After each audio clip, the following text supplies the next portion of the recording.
Part 194. The Pentium Era, South to North. Author, Mei Shi Niang. Chapter 1932.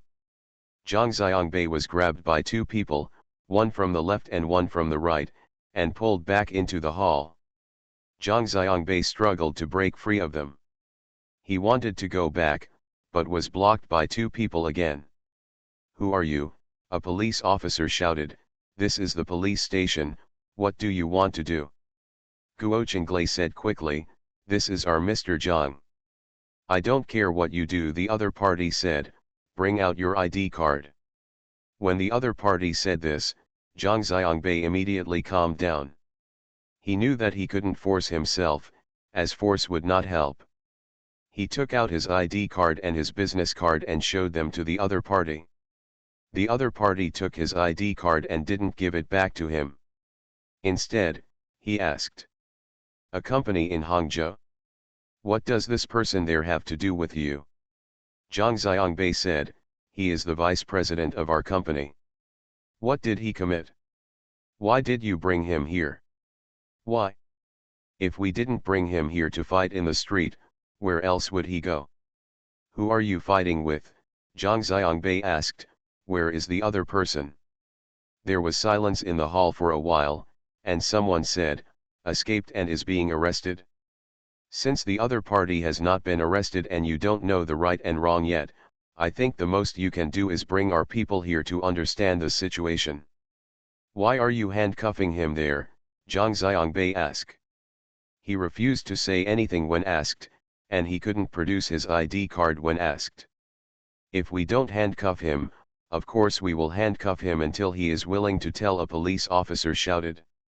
Zhang Xiangbei looked around and found that there were assisting police officers all around, but not a single policeman. Zhang Xiangbei asked, "Who is the police officer in charge today?" No one around him answered him. After a while, the person holding his ID card asked, "What do you want to do?" "I want to make things clear," Zhang Xiangbei said. "You co-police officers are only assisting in the execution of tasks and do not have independent law enforcement powers. It is doubtful whether you have the right to forcefully bring him here. When you get here, it's the police's job to make a record of the inquiry. You don't have this right. We, President Wu, are right not to answer you. By the way, even if you just wanted to check my ID card, it was wrong. You have no right to check my ID card. The ID law stipulates that only the police have the right to check my ID card, and they must first show me their law enforcement documents. It's even more wrong if you take my ID card and don't give it back to me. Damn it, we still need you to teach us how to do things. Do you believe I will handcuff you too?" the shirtless police officer shouted. "Okay, you can handcuff me," Zhang Xiangbei said, "but once you handcuff me, it won't be that easy if you want to let me go again. Do you have the right to use police equipment? Already? You've used it illegally once, and you're going to use it a second time." The man was stunned for a moment and stopped talking. The police officer standing opposite Zhang Xiangbei returned Zhang Xiangbei's ID card to him and said to him, "You're right. We really don't have the right to interrogate him alone, so we'll leave him here until the police come and ask him again. You can go." "Then let him go and come with us," Zhang Xiangbei said. "Impossible." "What if we let him escape?" the other party asked. "First, if there are no police officers with you, you don't even have the right to bring him here. What do you think this is? A written summons? You definitely don't have a subpoena warrant. Oral summons? You don't have the right to an oral summons either. Only the police have it. Second, even if he was fighting in the street, you were preventing the incident from spreading. So good, I will cooperate with you now. I showed you my ID card and my work unit also told you. I can also tell you, we are staying at the Holiday Inn. If something happens, or you have found each other, and you need to know more about the situation, just summon us to come over and find out more. What you are doing now does not follow any legal procedures and is an illegal stay. You cannot just detain people casually when they arrive at the police station. By the way, thirdly, there is not a single policeman in the police station. I think it is at least against internal regulations. Zhang Xiangbei looked at each other and continued, I can assure you that after we return to the hotel, we will definitely not leave immediately. We will come over during the day tomorrow to cooperate with the police's inquiry. How about it? The other party didn't say anything. They looked around and saw that neither of them said anything. They felt that the guy who came today was a thorn in the side. The shirtless guy came over, pushed Zhang Xiangbei, and shouted, get out, who the hell do you think you are, coming here to act arrogant? Zhang Xiangbei said, I'm not being arrogant, I'm trying to reason with you. It's you who are pushing me. Let me remind you that even here, my rights are equal to yours. Don't touch me. Zhang Xiangbei turned to Guo Cheng and said, take pictures of everything here. Guo Cheng said yes. He took out his mobile phone and was about to take a photo when someone snatched the phone away. Zhang Xiangbei pointed at the person and said, what are you going to do, grab the mobile phone. The man threw Guo Chenglai's cell phone on the table, and Guo Chenglai picked it up. The shirtless guy muttered, what's the point of nagging? I'll give you a beating and teach you a lesson, then you'll be f***ing honest. I'll f***ing do it to anyone. At worst, I'll quit tomorrow. The man came over and stretched out his hand to grab Zhang Xiangbei. Several other people also thought it was reasonable and followed him. They wanted to arrest Zhang Xiangbei first to avoid his verbosity. This guy was very sharp-tongued and seemed to be talking. But for him, a lesson would be the panacea. No one would be dishonest after a lesson. Zhang Xiangbei grabbed the shirtless man's hand and said to him, I told you that here, you and I have equal rights. If you want to fight with me, you are not my opponent.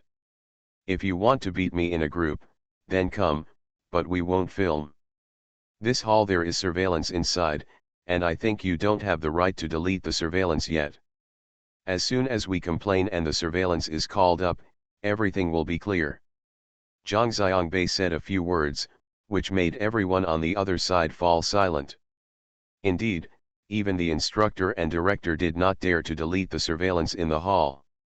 Let alone them, even if they wanted to delete it, they could not delete it, but just it seemed too embarrassing to retreat like this, so they had no choice but to come over, grab Zhang Xiangbei's hand, break it open, and let go of the shirtless guy. The shirtless guy, from the previous round, also knew how powerful Zhang Xiangbei was, and knew that this guy was difficult to deal with, so he backed away. The ones in front who checked Zhang Xiangbei's ID card were the heads of these people. He walked over and whispered to the shirtless man, don't worry about it, let him out first.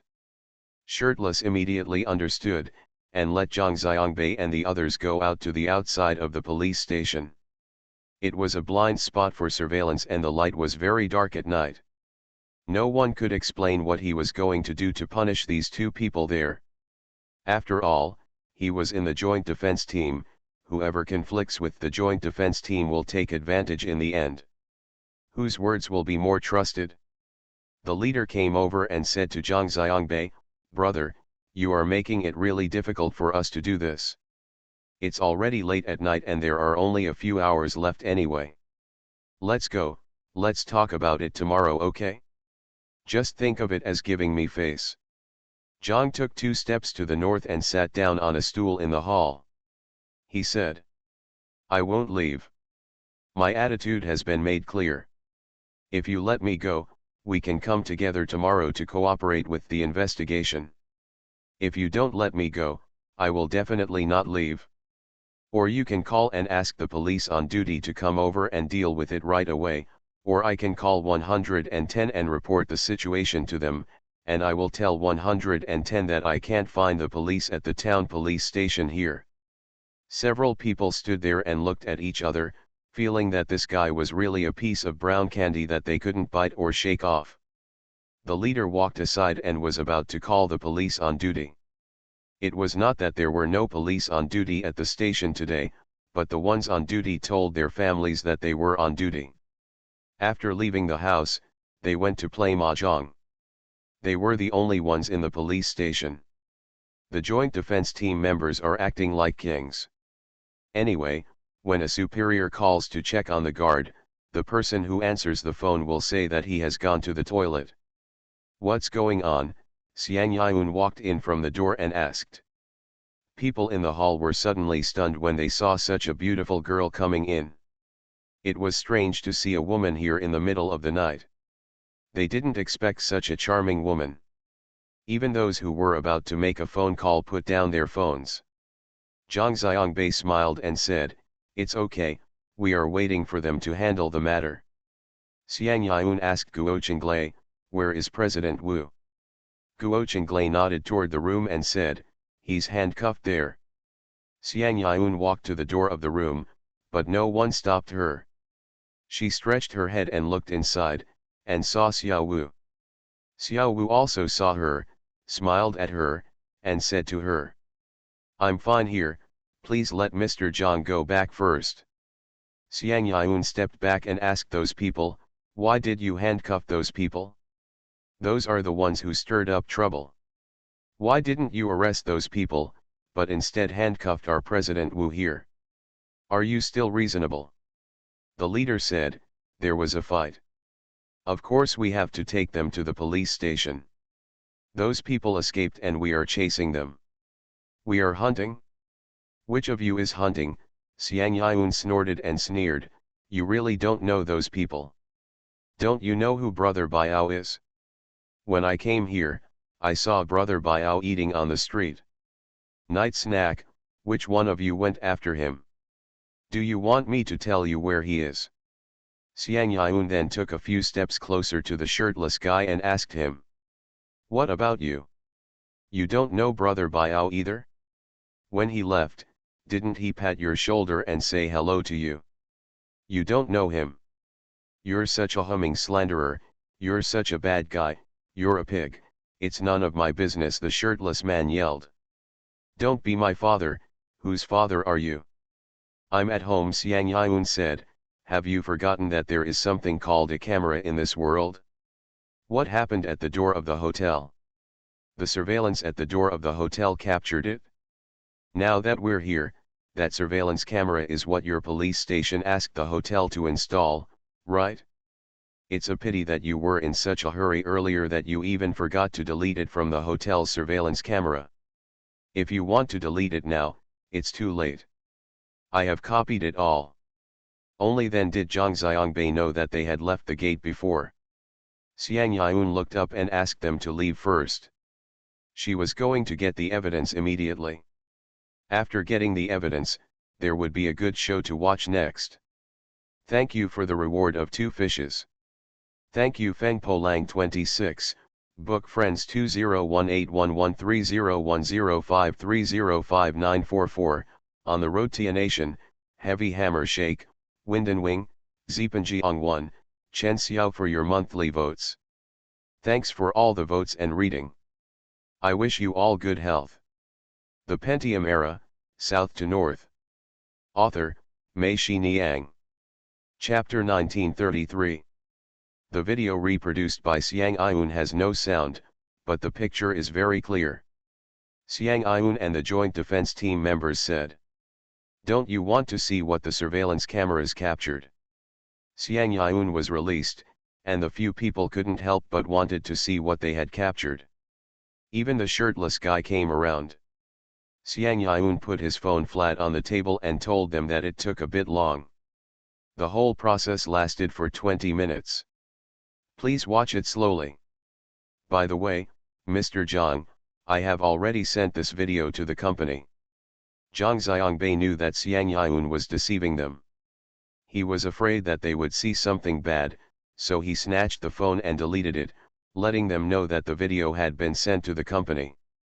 This was telling them that even if they deleted it, it would be useless. Useless. Zhang Xiangbei nodded and said yes. Everyone gathered around the stage and looked down at Xiang Yun's mobile phone. The first person who appeared on the screen was Xiao Wu. Xiao Wu walked out of the hotel and walked around their car parked at the door. Zhang Xiangbei understood that he was checking whether the car's tires were marked. Bro, these people must know that Zhang Xiangbei and the others are staying at the Holiday Inn, and this off-road vehicle with a Zhejiang license plate belongs to them. Punching tires to teach them a lesson is something every gangster would do. If they don't do it now, it doesn't mean they won't do it later. Xiao Wu circled around the car and returned to the steps of the hotel, squatting and smoking. After only 2 or 3 minutes, someone discovered him. Apparently these people were guarding below, waiting for a few of them. Appear.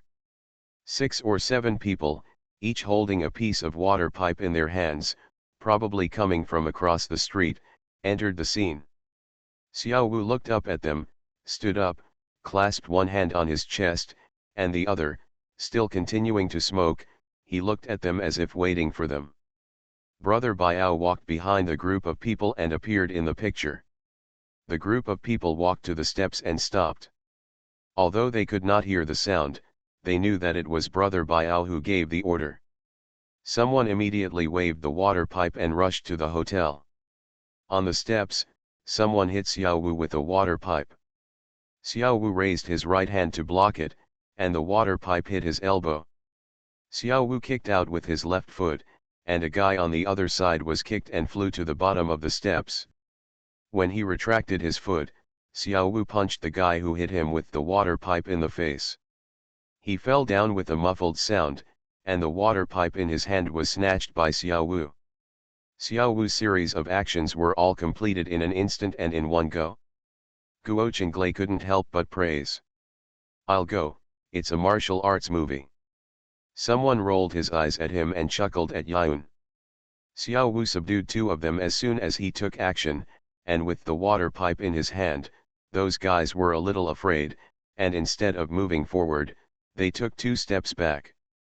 The figure of the hotel proprietress appeared on the screen, appeared for a moment and then retreated, probably to call the police. Xiao Wu walked down the steps with the water pipe and faced Brother Biao and the others. A guy who was retreating was kicked in the butt by Brother Biao. He rushed forward again while waving a water pipe. Xiao Wu blocked his water pipe with the water pipe, knocking him away, and then hit him on the waist with a water pipe. Then there was another kick, and the man fell to the ground. Xiao Wu bent down and took the water pipe that the guy had let go of. He had already lost 3 people on his side, and Xiao Wu had 2 more water pipes in his hands. Biao Ji and the others no longer dared to rush forward, and the 2 sides just faced each other on the spot. A police car and a 3-wheeler entered the scene. A group of joint defense members who were watching the video jumped out of the car. They pointed their batons at Xiao Wu and surrounded him. Xiao Wu held the water pipe in his hand. After throwing it away, 2 joint defense members immediately came up and detained Xiao Wu, one on the left and one on the right. Xiao Wu did not resist and was taken into the car by them. The police car drove away immediately, and the 3-wheeler was still parked there.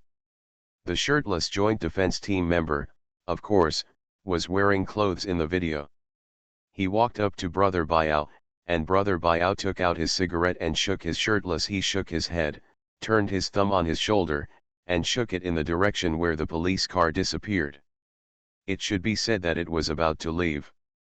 Brother Biao smiled and nodded, and the 2 of them brought their heads together and whispered for a while.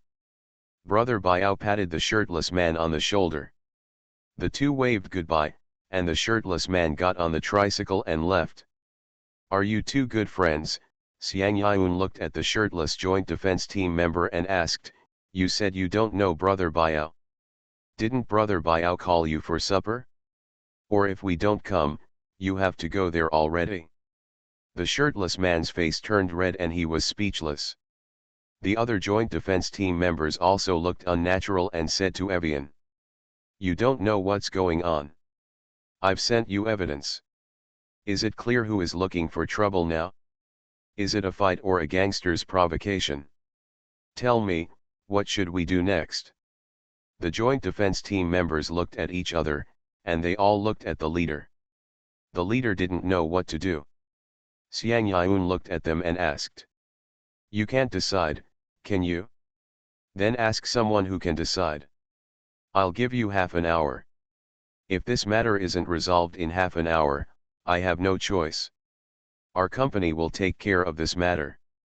Post the video online and your place will become famous immediately. Also, I will also call Director Zhou of your county bureau tomorrow and County Magistrate Wang, and send them the video to let them know that this is how you deal with merchants from out of town." Several members of the joint defense team lowered their heads, knowing that the matter was getting serious and that the loss of their jobs was probably a small matter. The leader quickly said, "Okay, Beauty, I'll call and ask for instructions right away." He picked up the phone and walked aside to make a call. The hand holding the phone was shaking. Only a few minutes later, a car arrived at the gate, honking its horn desperately. A joint defense team member immediately ran out, opened the iron gate, and drove in another police car. Two policemen got out of the car. They were the town police station is on duty today. The two people came in, glanced at Xiang Yun, Zhang Xiangbei, and Guo Qinglei, and then asked, "What video and where is it?" Xiang Yun showed them the video. "Where is this person?" the policeman asked. The leading joint defense team member gestured toward the room over there. A policeman walked over, saw Xiao Wu, and shouted, "Who told you to cuff people? Just let them go and start fooling around." Someone quickly ran over and opened the handcuffs. Xiao Wu came out. Zhang Xiangbei asked the police, "Can we leave?" "Let's go, let's go. You are not responsible for today's matter. We will find those people," the police said. Zhang Xiangbei said yes, and they were about to leave when another policeman shouted, "Wait a minute, can you please leave your contact information? If we need to know more about the situation, we will call you." "Okay, keep mine," Xiang Yun said. She took the book handed to her by the police and wrote down her name and phone number. The four people left the police station and walked back along the street. It was already past 1 o'clock in the morning. There was no one on the street, and even the light was much darker. Zhang Xiangbei and Xiang Yun said, "Yes, you obtained the evidence right away, otherwise, today's matter would not be that simple. There won't be any big things. It's just that we can't come to this place in the future." Xiang Yun said, "Mr. Wu, did you know that they would be down there and went down there to wait for them on purpose?" Xiao Wu smiled, "Didn't you tell me, otherwise we won't be able to come to this place next time." Zhang Xiangbei suddenly realized as he listened. Xiao Wu must have known that today's matter would not end so easily when he was eating. These people would definitely come to them again, and as long as they did not subdue the other party, they would don't even think about coming here. Those few vegetable tycoons will still monopolize the vegetables from all the family farms here. Zhang Xiangbei also thought that the reason why Xiao Wu stayed calm and went downstairs alone was because he didn't want to involve himself. If he was also downstairs in front of him, he would definitely fight with Xiao Wu. Xiao Wu was not the only one who was taken to the police station. "Xiang Yun, how could you have thought that you would immediately obtain the video and retain the evidence?" "I didn't even think of it," Zhang Xiangbei said. "It's not that you can't think of it, it's that the environment you live in is too simple." Xiang Yun smiled. "Xiao Xiang, do you really know their director and county magistrate?" Guo Qinglei asked. "What's so strange about this? We who work in real estate don't go anywhere and don't interact with anyone, especially local prominent figures, but we just have dinner together," Xiang Yun said. "Also, did you really see Brother Biao eating late-night snacks on the street?" Guo Qinglei asked next. "Do you think I'm stupid, and I'm still looking for gangsters on the street?" Xiang Yun said. "Think about it with your head, those vegetable vendors, Brother Biao gave them a head start, why don't they ask him to express their gratitude? How can I thank you for something like this overnight? Those people from the joint defense team, do you think they have no contact with Brother Biao?" Guo Chenglei suddenly understood and kept nodding. When he was almost walking to the Holiday Inn, Xiang Yun's phone rang. Xiang Yun looked at it and said, "It's from the police station." The four people stopped, and Guo Chenglei asked, "Are they still looking for trouble?"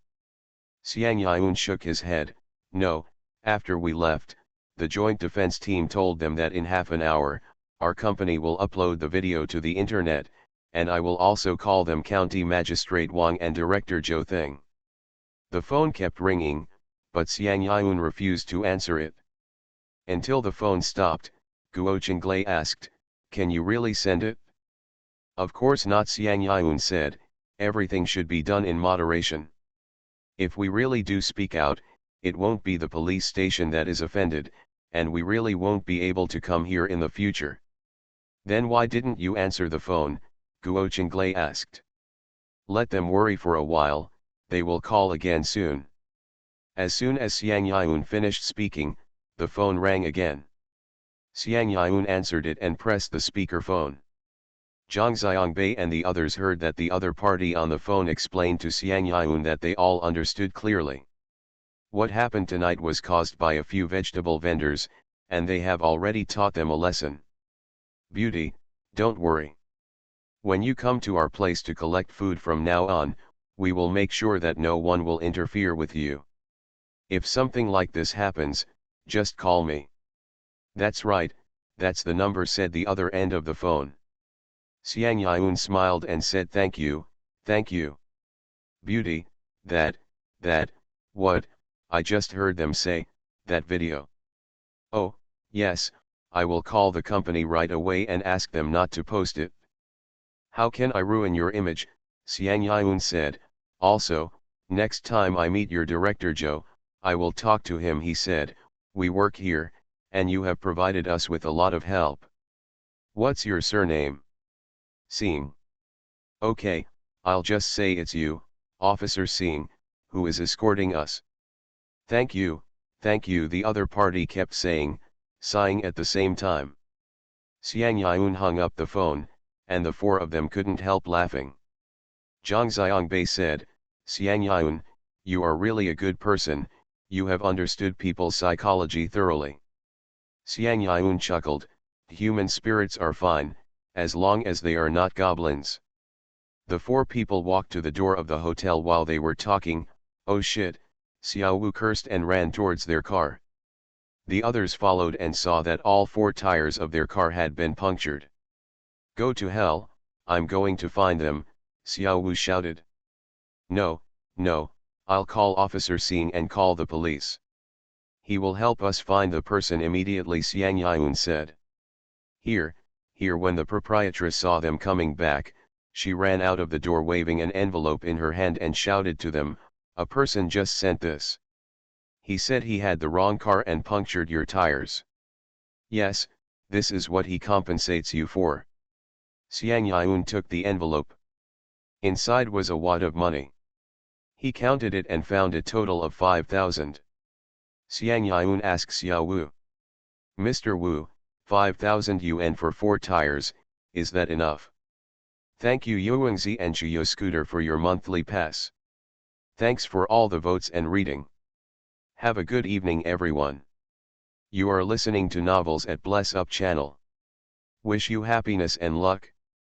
Please subscribe to receive new novels. How do you feel about this novel? Please like and leave a comment.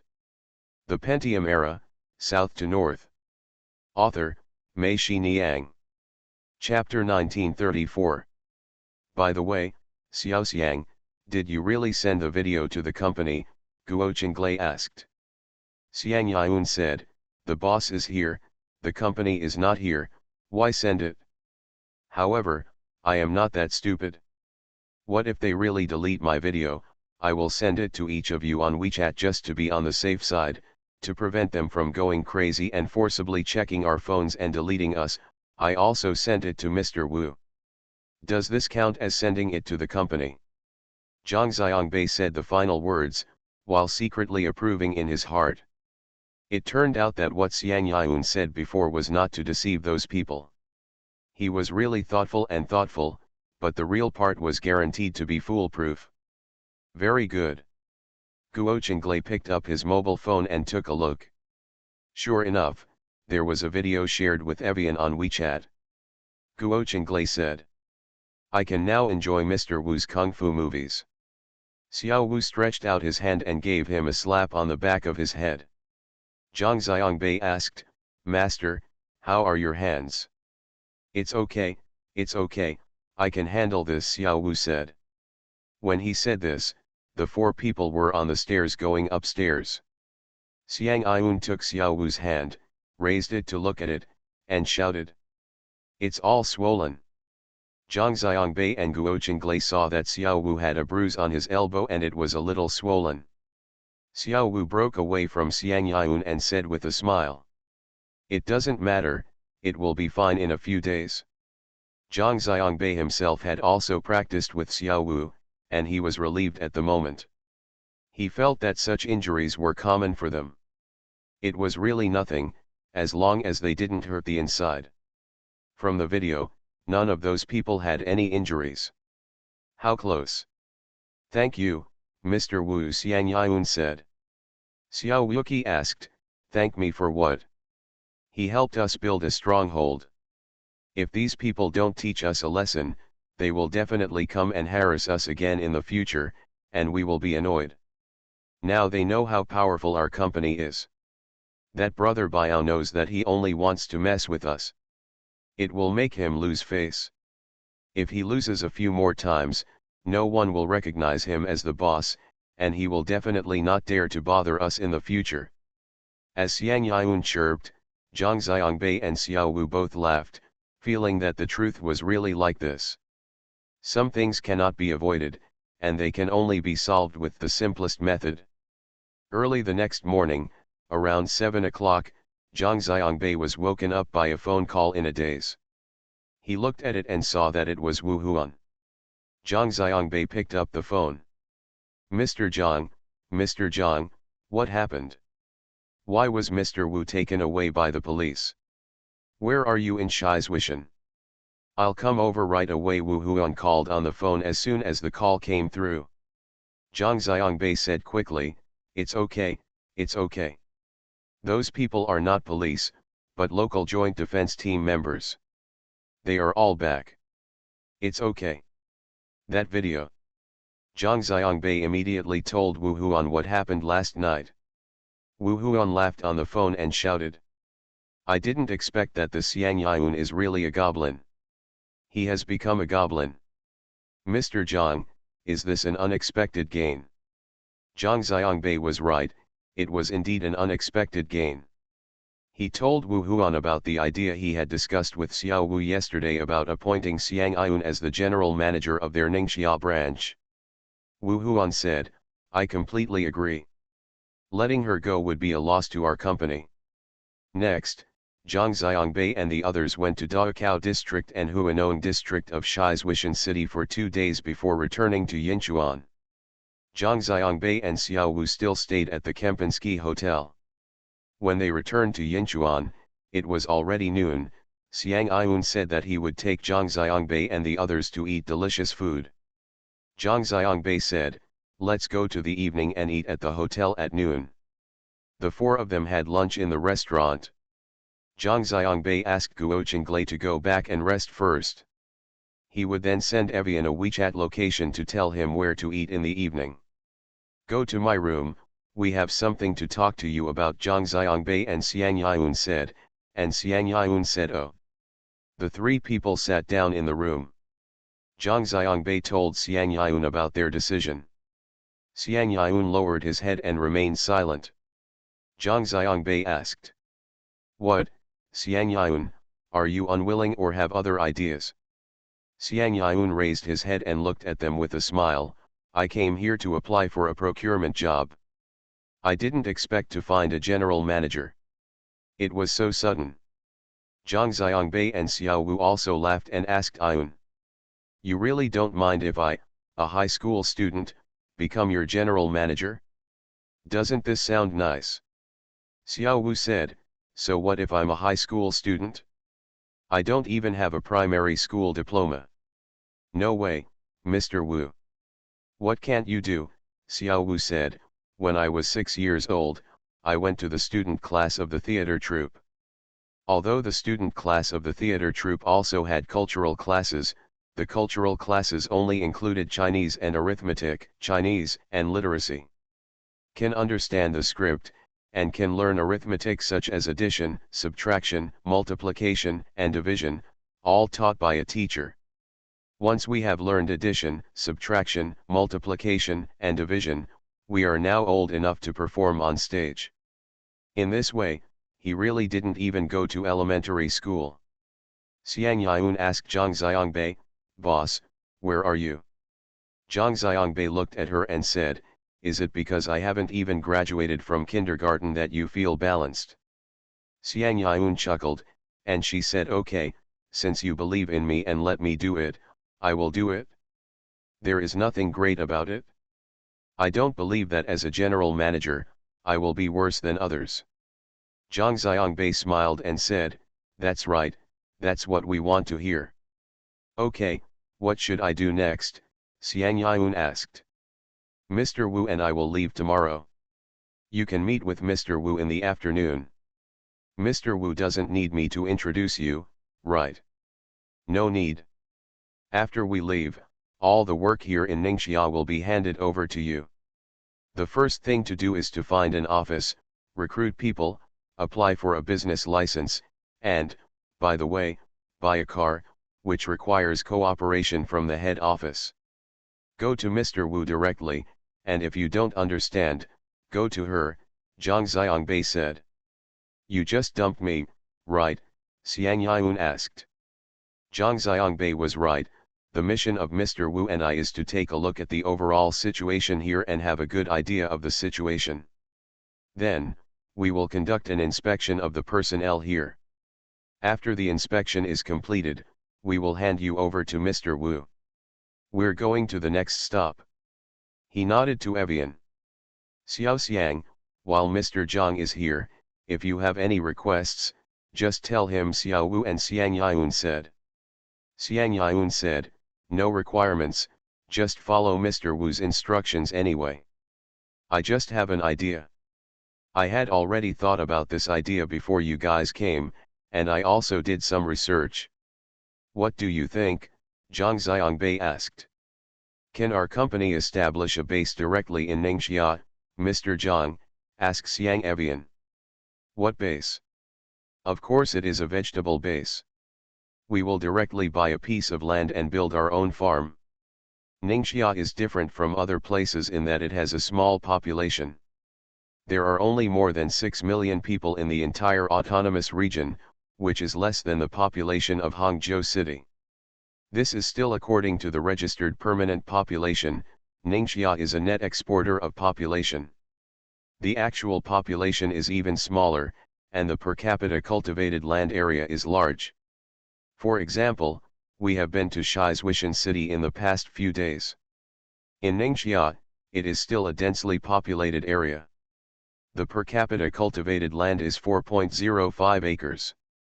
There is also 1.12 million acres of land that can be developed and utilized, and the per capita land is 3.94 acres. It is Jiangnan, and the land is all very fertile. The Huinong district we visited has 888,700 acres of cultivated land, and only 260,000 acres of cultivated land. Ningxia has a large area of uncultivated land, and a large amount of developed land abandoned there. Some farms are completely abandoned." Xiang Yun told them that they really didn't know this. Zhang Xiangbei asked, "Ningxia's vegetables are very well known, but the farm is abandoned there. Why? How much money can you make by growing vegetables? It's so hard. As long as there is a chance, who among us would be willing to be a farmer? There are abandoned farms, state-owned farms, and family farms." Seeing that they didn't understand, Xiang Yun continued to explain. "The first is, of course, that the population is already small and cannot be planted. The second is that there are many family farms. The whole family has gone to the south and coastal cities to work, and they will never come back. The land is not valuable, and these farms cannot even be sublet. People want it. Those state-owned farms have been abandoned for special reasons. Do you know those Haining people? Zhang Xiangbei and Xiao Wu both shook their heads and said to Yun. I heard from my grandfather that between 1959 and 1960, the country mobilized hundreds of thousands of young people from all over the country to support the construction of Ningxia. When these people arrived in Ningxia, some helped build various factories, and some, that is, reclaiming wasteland and building state-owned farms one after another. In the 1970s and 1980s, these people began to go back one after another, and there were fewer and fewer workers on the farms.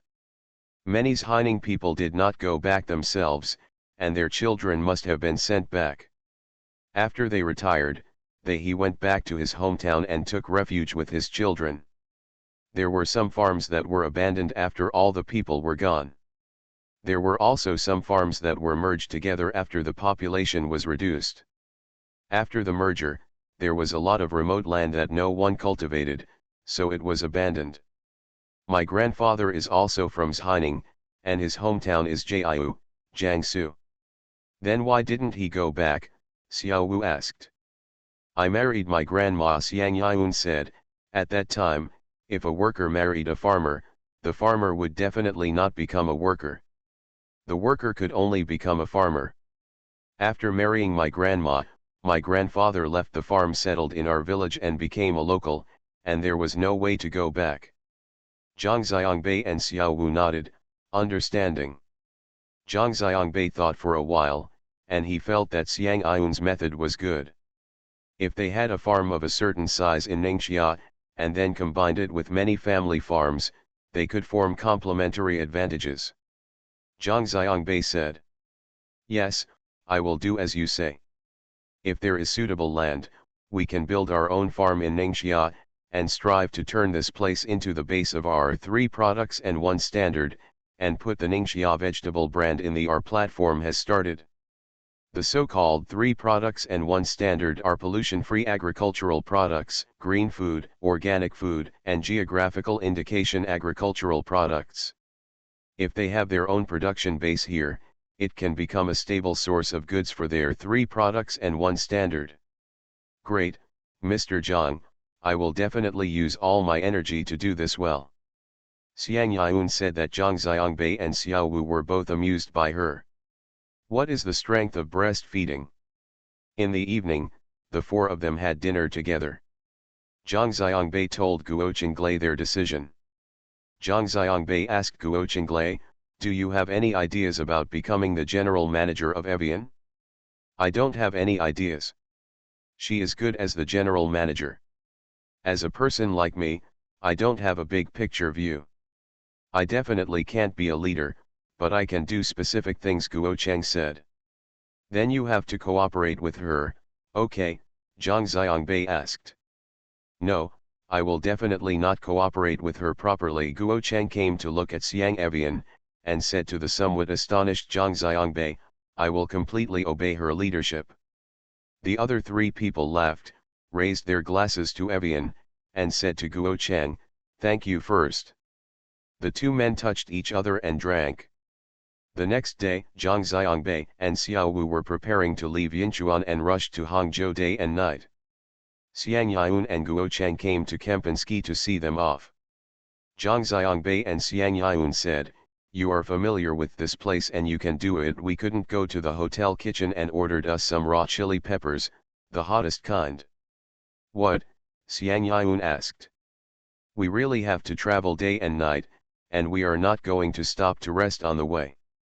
With this baby, when you are confused, you can take a bite and wake up immediately, especially tonight, Zhang Xiangbei said. Is this okay?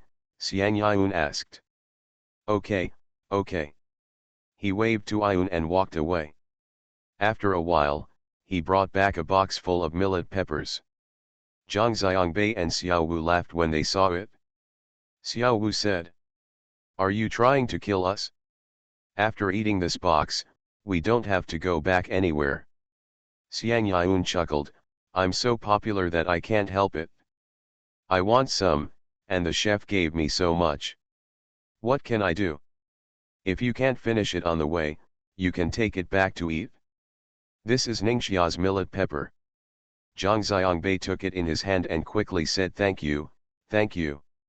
Zhang Xiangbei and Xiao Wu were in a hurry to rush back because the Yongcheng International Street Theater Festival was about to open the day after tomorrow. They both wanted to attend and had already agreed to Xiang Nan on the phone.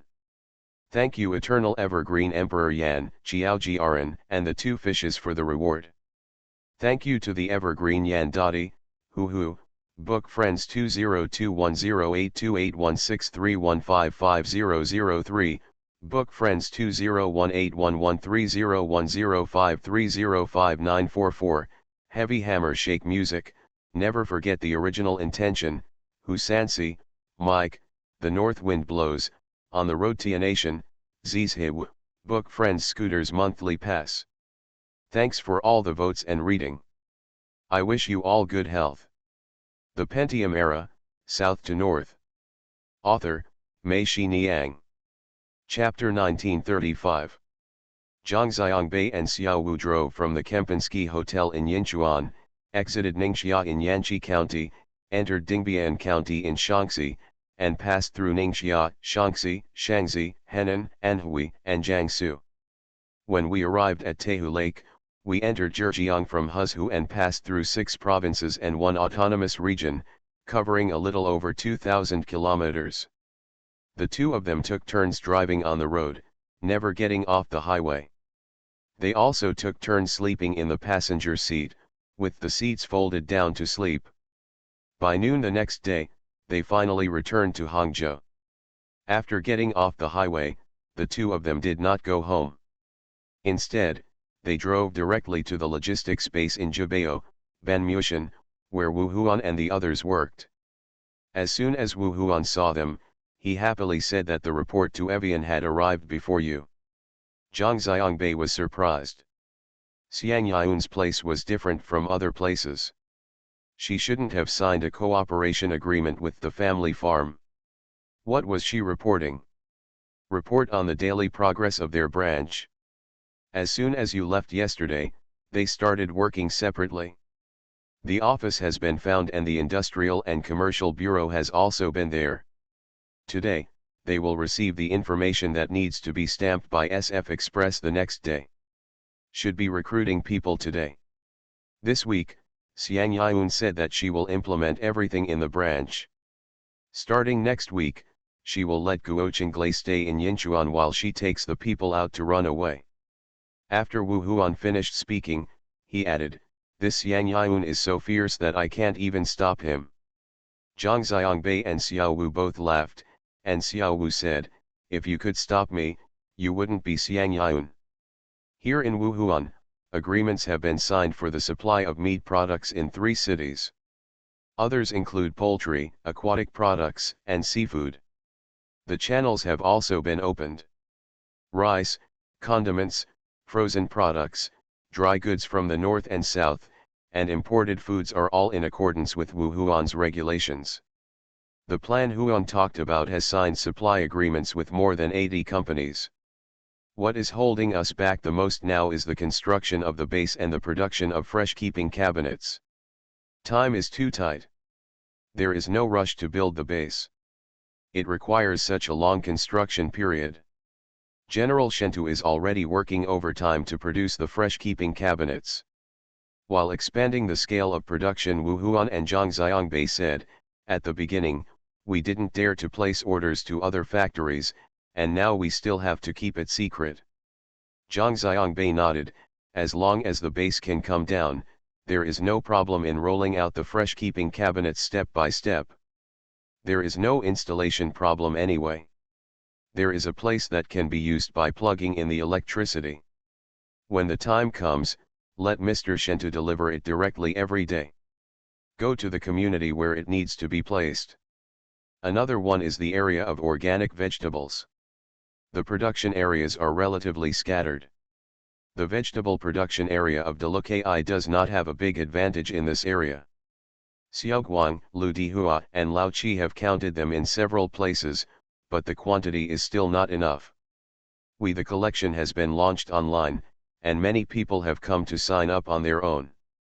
I have sent people here to implement it point by point.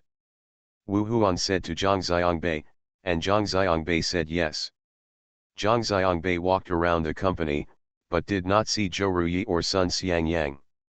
Wu Huan told him that Zhou Ruyi went to Shanghai and Sun Xiangyang went to Nanjing. Vegetable cleaning equipment was being installed at the Nanjing base today.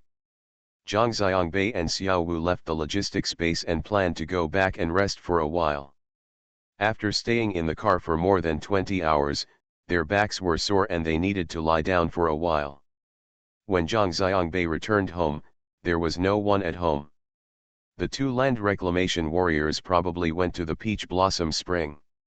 Grandma and Grandma probably took Zhang Xiangzi to the market to get cheaper. Zhang Xiangbei had just walked into his room. His cell phone rang. It was Xiang Nan. Xiang Nan asked him, "Have you returned to Hangzhou?"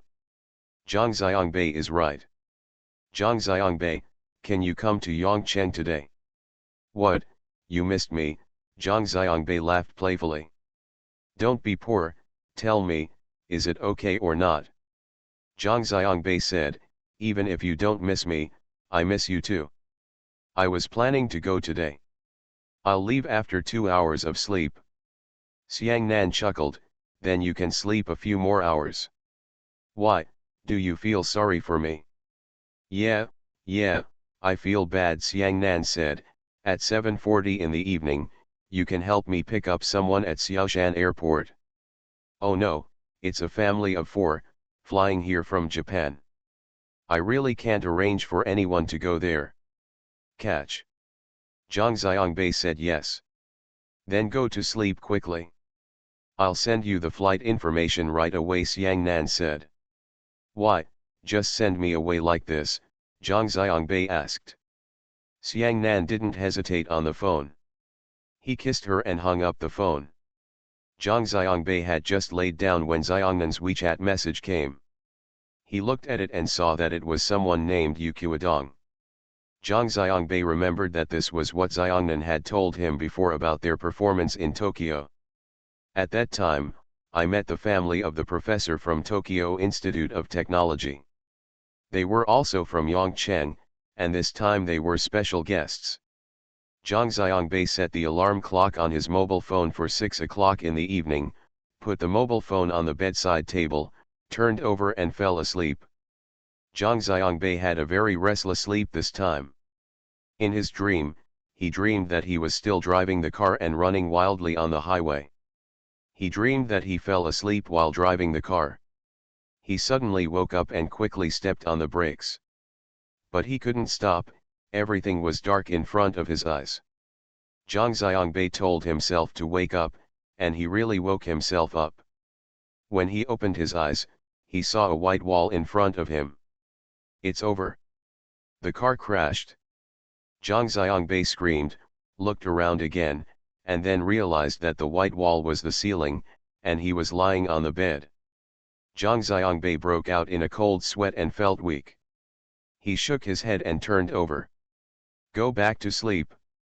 When I fell asleep, I still dreamed that I was in the car, experiencing various situations, and finally I was woken up again. I was in a daze, and then fell asleep immediately. He had this dream repeatedly and was woken up repeatedly. This sleep was really more torturous and tiring than being awake. When the alarm clock rang, Zhang Xiangbei heard it, but he couldn't wake up. He called himself, I woke up and was able to wake up, but I still couldn't wake up until the alarm clock stopped and stopped ringing.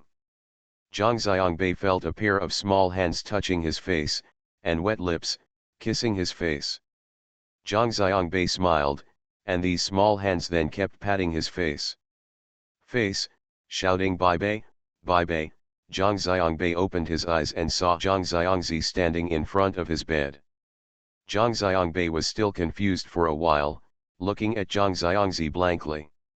Bai Bei, your cell phone has been ringing just now. It's so noisy, Zhang Xiangzi said. Zhang Xiangbei woke up suddenly. Oops, he overslept. He yelled and quickly took the phone to look at it. Fortunately, it was only 6:10. Zhang Xiangbei and Zhang Xiangzi said, "Thank you. If you didn't call me, my brother would be in trouble." "Bei, where are you going?" Zhang Xiangzi asked. "I'm going to the airport to help Sister Xiangnan pick up the guests," Zhang Xiangbei said. "Bei, I want to go with you too," Zhang Xiangzi said immediately. Zhang Xiangbei said yes, but then he thought that there were 4 people coming, including himself, which was exactly 5 people. Moreover, he picked up people from Xiaoshan Airport without entering the city, and went directly from the Beltway to going to Yongcheng on the Hangzhou-Xinjing Expressway, Zhang Xiangbei and Zhang Xiangzi said. "Not this time, Zixi, I can't sit down. Besides, my brother is going directly to Yongcheng. You come here with your parents tomorrow."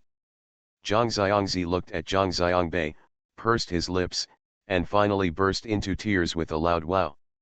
The door to the room was pushed open, and Grandma walked in and asked, "Zixi, what's wrong? Why are you crying?" "Bei, this bad Bei, he refused to take me to the airport," Zhang Xiangzi cried loudly, and her grandma quickly picked her up and walked out. Zhang Xiangbei got dressed and went out, and saw Zhang Chen coming back. Grandma hugged Zhang Xiangzi and asked Zhang Xiangbei to eat quickly. Zhang Xiangbei said he didn't want to eat, it was too late, and I was leaving right away. "You just came back, where are you going?" Zhang Chen asked. "I went to the airport to pick up people from Xiangnan. I picked up the professor's family from Japan and went directly to Yongcheng," Zhang Xiangbei said. Zhang Chen nodded, "Be careful on the road. I heard that you drove all day and all night." Zhang Xiangbei smiled, "It's okay, I've already had a good sleep." Zhang Xiangzi heard their conversation from the side, his mouth became flat again, and he muttered, "This bad Bei, beat this bad Bei to death. I will never pay attention to this bad Bei again, and I won't play with him anymore." Several adults were all amused by Zhang Xiangzi. Grandma asked Zhang Xiangzi, "Zixi, why don't you stop playing with Bei? Don't you call Bei every day, saying that you miss Bei? Bei is back, why are you ignoring him again?" Zhang Xiangzi burst into tears again with a cry of wow, sobbing and saying, "I'm telling you, this bad Bei doesn't miss me at all. He wants to go to the airport and won't take me with him. He promised to take me there, but he's cheating again. I'm telling you, he's still going to Yongcheng. I want to go to Sister Nanan's place, but he won't take me there. I want to sleep with Sister Nanan, but he won't take me there either." The more Zhang Xiangzi cried, the sadder he became. While he was crying, his eyes were still looking at Zhang Xiangbei, full of grievances. Zhang Xiangbei couldn't bear to look at him. He asked Zhang Chen, "Is Q7 still in the company?" "Exist. I'm going to change a car. Professor Yu and the others are bringing 4 people. I can't fit in my car. I'll take Zixi with me to Yongcheng. You guys can come here by yourself tomorrow," Zhang Xiangbei said. Zhang Chen raised his head and looked at him, "Do we still need your explanation? Go ahead and go ahead." Zhang Xiangbei laughed. Grandma said, "Bei, you want to take Zixi to take a bath at night. What should I do? Can you give her a bath? She still needs to." Grandma interrupted Grandma and said, "It's okay, Nanan will take good care of Zixi."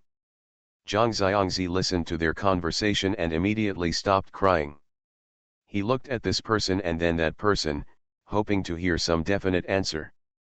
Zhang Xiangbei asked her, "Shall I take you to the airport?" Zhang Xiangzi nodded quickly. "Can I take you to Yongcheng to see Sister Nanan?"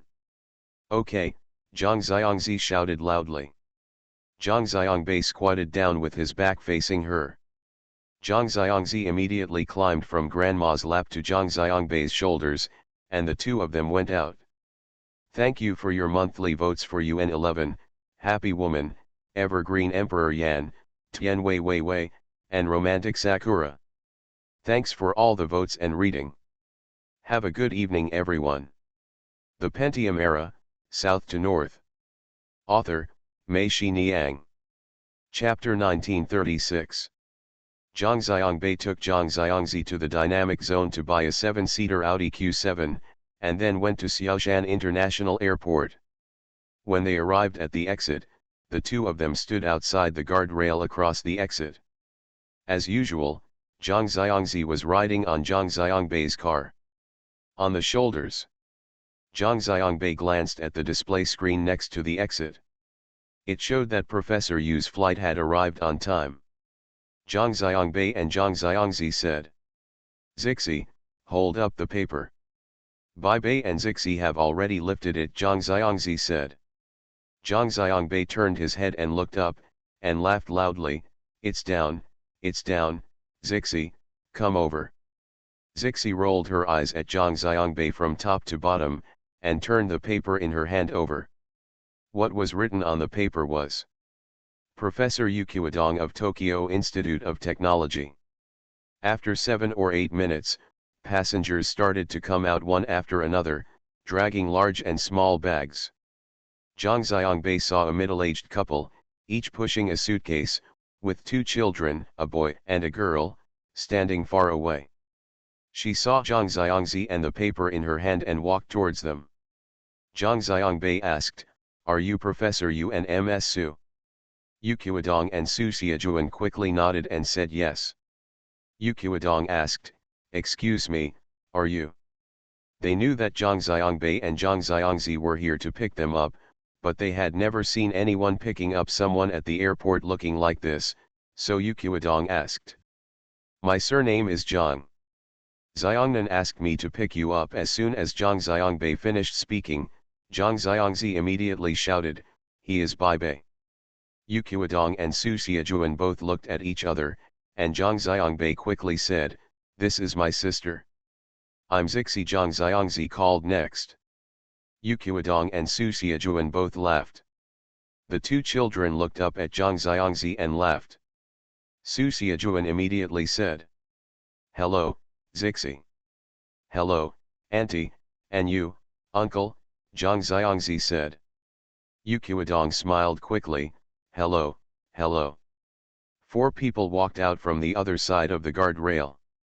When Zhang Xiangzi saw the 2 children, he climbed off Zhang Xiangbei's shoulders.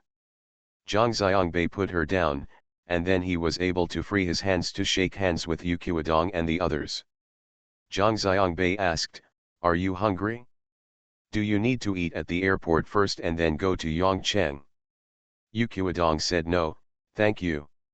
We had already eaten a little on the plane, so let's go on our way first."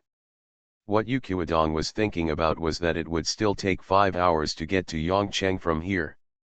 If we left now, we would already be in Yongcheng. It's late at night. Over there, Zhang Xiangzi and the 2 children were also getting to know each other.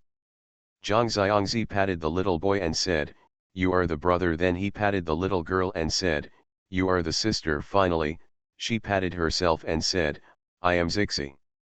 The 2 children understood what Zixi was talking about. They each held Zhang Xiangzi's hand and called Zixi, and they quickly became familiar with each other. Each of them told Zhang Xiangzi their Japanese name. Zhang Xiangzi didn't understand, so he turned around and asked, "Bai Bei, what are they talking about?" Yu Qiudong told the 2 children that when they return to China, they will use their Chinese names.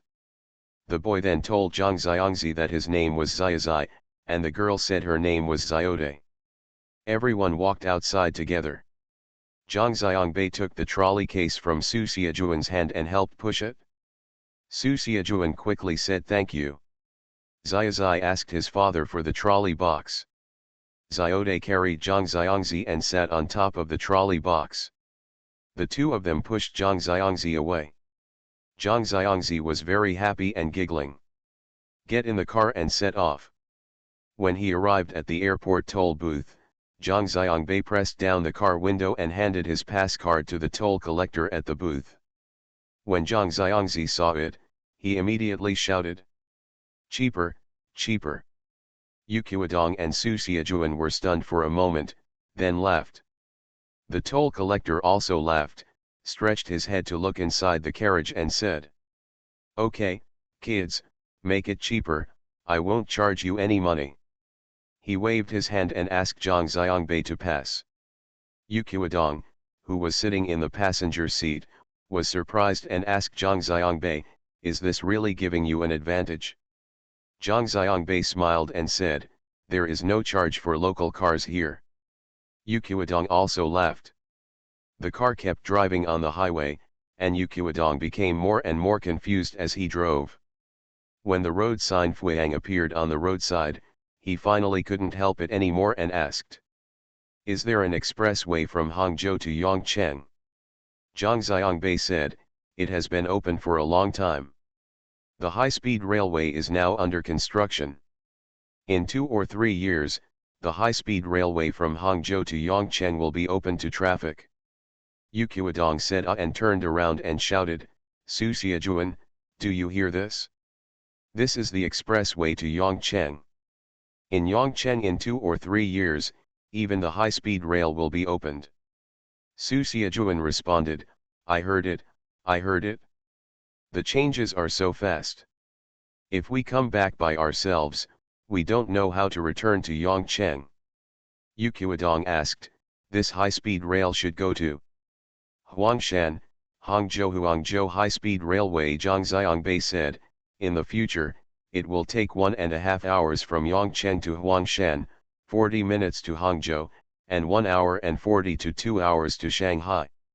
"Oh, I can't believe it," Yu Qiudong said with emotion. "If Xiongnan hadn't asked us to come back and take a look, we wouldn't have known that the country was changing so fast." After driving for an hour and a half, we got off the expressway at the Yongcheng exit. Zhang Xiangzi and Xiaozai Xiaode were chattering in the last row of the car, as if they were talking about Sailor Moon and Crayon Shin-chan. Zhang Xiangzi I even forgot to tell the toll collector that it was cheaper. After getting off the expressway, Yu Qiudong and Su Xiajuan were silent. They looked greedily out of the car window, looking at familiar road signs and place names, but they were completely unfamiliar sights, until they saw Xi and Anjiang outside the car window. Not far away, the illuminated Baisha Bridge appeared, and both of their eyes were already red. While still in the Tonglu service area, Xiongnan sent Zhang Xiangbei a WeChat message and asked where he was. Zhang Xiangbei replied to her and said, "Tonglu service area." When they arrived at the gate of Yongcheng Center, Zhang Xiangbei parked the car. Xiongnan, Ding Yusong, and Yin Tao were already waiting for them at the gate. Zhang Xiangzi called Sister Nanan, and Xiongnan handed Zhang Xiangzi after getting out of the car. Ding Yusong and Yin Tao also picked up Xiaode and Xiaozai. "We are all old acquaintances, so meeting each other is a lively event." Zhang Xiangbei went to park the car, and Xiongnan led them to the Yongcheng Center Hotel upstairs. In the elevator, Yu Qiudong asked, "Yongcheng Center?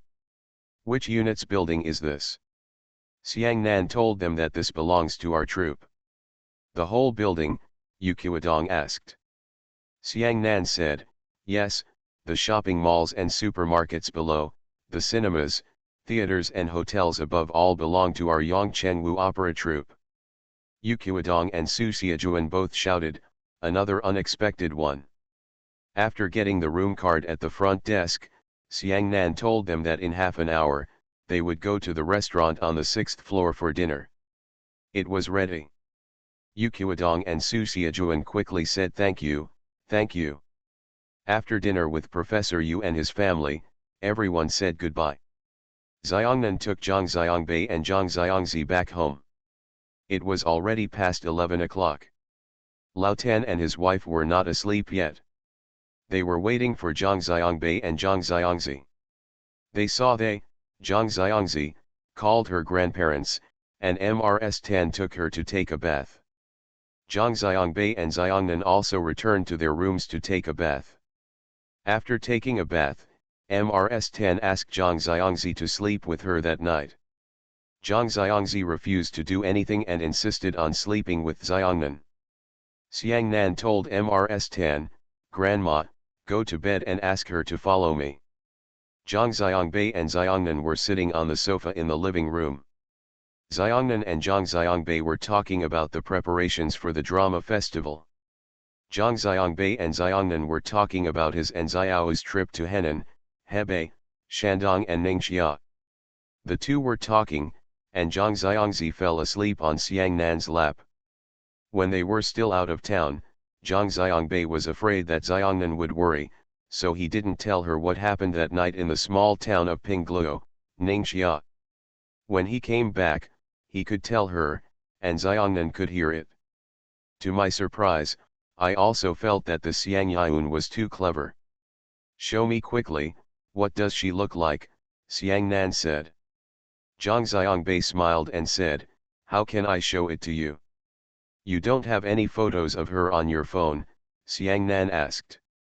Zhang Xiangbei said, "Why do I have photos of other women on my phone?"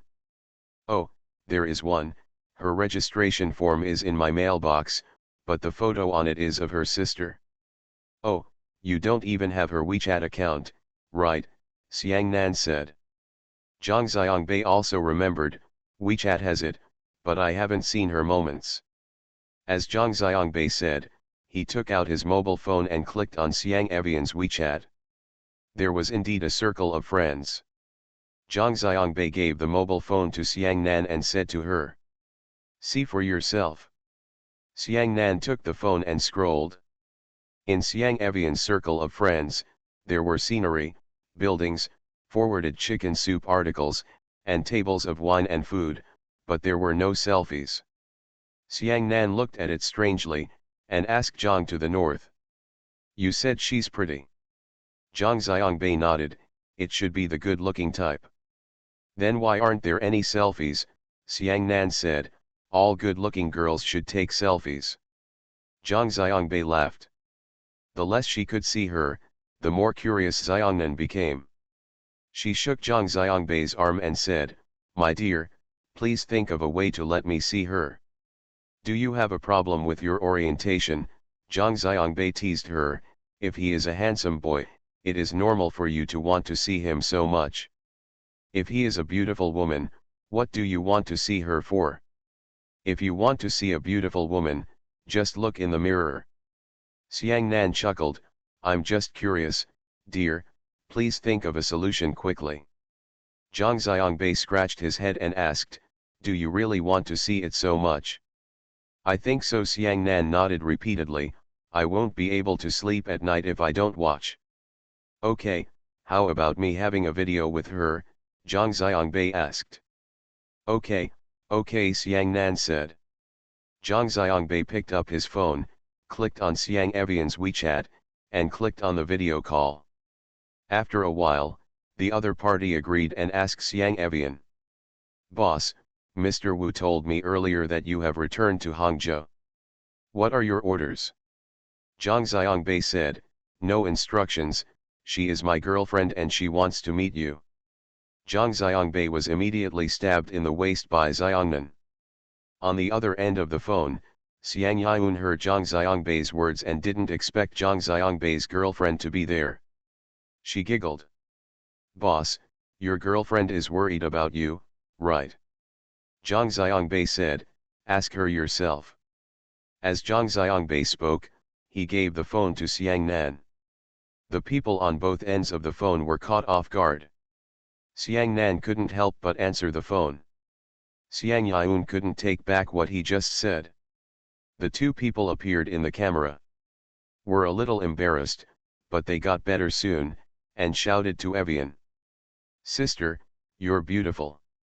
Xiangnan said, "He was also praising you for your good looks. I was very curious and wanted to take a look." No. Xiang Yun smiled and said, "I know, my sister is so beautiful, so the boss should be worried about you. No wonder he is so anxious to rush back. We are an old married couple, what's the point of worrying?"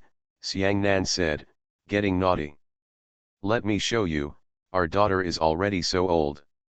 As she spoke, she turned the camera and focused it on Zhang Xiangzi. Zhang Xiangzi was sleeping soundly despite them noisy. The camera turned back and Xiang Nan asked, "How was it? Did you see it?" Xiang Yun said in surprise, "Is this really your daughter? Sister, are you already a mother? You can't tell, and the boss can't tell either. She is already a father. Oh, you Southerners still look young." Xiang Yun said seriously. Zhang Xiangbei and Xiangnan couldn't help but burst out laughing. When they laughed, Xiang Yun knew that they were tricking her, and she also laughed. "Thank you Jiaojiaran for the reward of 2 fishes. Thank you Wahaji, XXHHLLL, Heavy Hammer Shake Music, Xiang J, Tian Wei Wei, Book Friends 202108281631555003, Book Friends 20181130105305305944 for your monthly votes. Thanks for all the votes and reading. I wish you all good health. You are listening to Novels at Bless Up channel. Wish you happiness and luck. Please subscribe to receive new novels. How do you feel about this novel? Please like and leave a comment. The Pentium Era, South to North. Author, Mei Xiniang. Chapter 1937. In any case, Zhang Xiangbei had slept for a few hours in the afternoon. Sitting on the bed, Zhang Xiangbei was not sleepy. He took his laptop and began to plan their next trip. Tomorrow, Xiao Wu will come with Zhang Chen, Xiao Fang, Tan Shehen, and Lao Yang to attend the opening ceremony of the International Street Theater Festival here. After staying in Yongcheng for one night, Zhang Xiangbei and Xiao Wu will not go back to Hangzhou. Starting directly from Yongcheng to go further south, if they return to Hangcheng, they will take the wrong path. When they set off again, they will still pass through Yongcheng. From here to Lanzhou and Cuzhou, from Changshan out of Zhejiang into Yishan and Shangrao in Jiangxi, then they will traverse the entire Jiangxi, Hunan, and Guizhou to Yunnan. Yunnan is their first stop this time. At the end of Yunnan, they will pass through Guangxi, go to Haiyan in Guangdong, and take the ferry to Hainan, which is their second stop. After finishing in Hainan, they return to Guangdong. Guangdong was their third stop. After finishing in Guangdong, they had visited all the major producing areas of facility vegetables in the country, as well as Hainan, a producing area of off-season vegetables. They were in all these local offices and branches will also be established accordingly. They will then enter Jiangxi from Shaoguan, cross Jiangxi vertically and return to Zhejiang, ending their southern expedition and northern war. The door to Zhang Xiangbei's room was gently opened, and Xiang Nan stepped in. Zhang Xiangbei quickly closed his laptop and placed it on the bedside table, then got up and prepared to hug Xiang Nan. However, Xiang Nan jumped onto the bed. Zhang Xiangbei stood up and came up to Xiang Nan.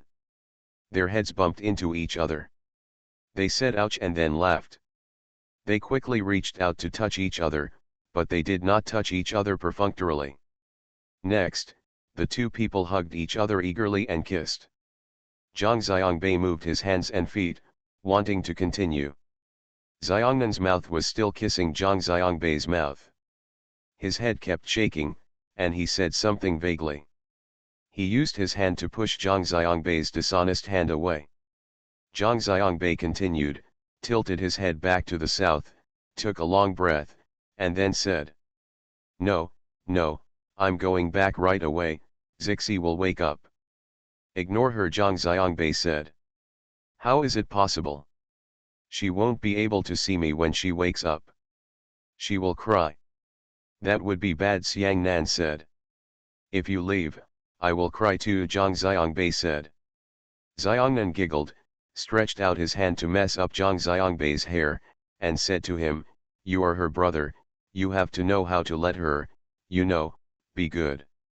Zhang Xiangbei said with a sad face, "But, I have to leave the day after tomorrow. So, I risk being discovered by my grandparents to give you a consolation prize, Xiang Nan said. Well, it's better than nothing, Zhang Xiangbei said. What did you say?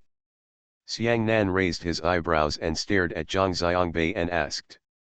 Zhang Xiangbei laughed loudly and pulled Xiang Nan into his arms. The two immediately started kissing again. Xiangnan tiptoed back to his room, opened the door, and found Zhang Xiangzi sitting on the bed, hugging his eyes, but not crying. Xiang Nan quickly walked over, and Zhang Xiangzi asked, Sister Nan Nan, where have you been? Xiang Nan quickly said, I went to the toilet. You lied. You can have sex in the room. Why did you go out? Zhang Xiangzi pointed to the bathroom in the room and said. Xiangnan was so embarrassed that he could only say in a joking voice. Leave me alone. Zhang Xiangzi sighed heavily and said, I understand, I won't criticize you, Sister Nanan. Xiang Nankai asked, what do you know? I know you are here to see if Bai Bei is good or not, Zhang Xiangzi said, oh, Bai Bei is also very pitiful. He is also a human being. Xiang Nan burst into laughter and said to Zhang Xiangzi, then shall I go and accompany him?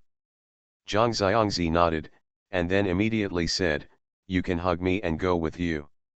Xiangnan stretched out her hand and pushed Zhang Xiangzi to the bed, let me sleep peacefully then, she climbed up and hugged Zhang Xiangzi. Zhang Xiangzi asked, we don't care about Bai Bei anymore. No matter, let him be carried away by the mouse.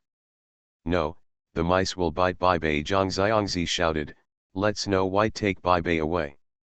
After Zhang Xiangzi finished speaking, he chuckled and asked Xiangnan, why are you laughing? Bai Bei was taken away by Princess Snow White. Sister Nanan, you don't have a boyfriend anymore. Will you cry? Zhang Xiangzi asked.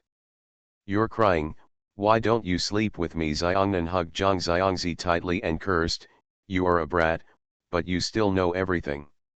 This year's Nongfu Spring Cup Yongcheng International Street Art Festival has more performance groups than the previous one. This was Xiangnan's group's repeated selection among the many applicants. Not only are there more performance groups coming, but the Yongcheng Street Art Festival has become more famous. There are also more media reporters, theater enthusiasts, and researchers coming from all over the world. Yongcheng people feel that there are obviously more foreigners this year than last year. There are many, and these foreigners are already distributed in every neighborhood and building in Yongcheng. Last year, all the people who stayed in the Citizen Family Hotel were tourists from all over the country. This year, even reporters from foreign media and theater lovers also stayed in the family hotel. In addition, there are many performance groups that Xiangnan did not invite and came uninvited. They arrived and did not need a stage. They found an open space on the street and started performing. There were also many individuals who came here. They were in street performances with crystal balls, snake taming, magic, pantomime and juggling. Among them was a woman from Thailand. She actually started performing her difficult show in the heaven of Yongcheng Central Mall. She first put a thumb-thick, half-meter-long wooden stick on the ground, and then placed bamboo, wood, and palm leaf poles one on top of another, vertically and horizontally, until there were more than one person. It was so high that it didn't fall off, which amazed the onlookers. She just performed and did not introduce herself. No one knew what kind of show she was performing. Some people called her the Master of Balance, and others called her the Master of Stillness. She performs every day in the heavenly courtyard of Yongcheng Center, and more reporters and audiences come to watch her performance. Not only domestic and foreign reporters, but also those who do domestic online live broadcasts, also come to live broadcast her show. The entire Yongcheng the city center shopping mall was packed to the brim. When going south, Xiangxiang's husband saw her. Xiangxiang's husband asked Xiangnan if he wanted to drive her out. Are you nervous? It's the street theater festival now. You can perform freely anywhere in Yongcheng. The street theater festival requires this kind of freedom of performance. The secretary and the mayor have said that you can even perform in the courtyard of the city government. Put on a show, Xiang Nan said. But there are too many people. The merchants are complaining, saying that they can't do business and the door is blocked, Xiang's husband said. Xiang Nan has watched her performance, and it is indeed magical. This woman wears a loose black dress and black trousers with a pair of bare feet. No matter how many people are around, she seems to be in trance. Her movements are light and soft, and her eyes are always, he doesn't look at the people around him, he only cares about himself. As for the pile of things, they were of different lengths, thicknesses, weights, and shapes. When she placed them, she didn't choose them. There was no rule or plan. She just put whatever she picked up, but sometimes it took longer, sometimes it took less. A nearby merchant wanted to disgust her and touch her bad luck. As a prank, he took a 1.5-meter long clothes fork from his shop and put it in.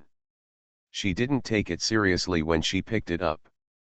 Just holding the fork in his hand, stroking the bamboo stem of the fork with both hands, and then putting it on. The forks were stacked firmly on top of the pile, as if they were glued to it, and the onlookers couldn't help but burst into thunderous applause.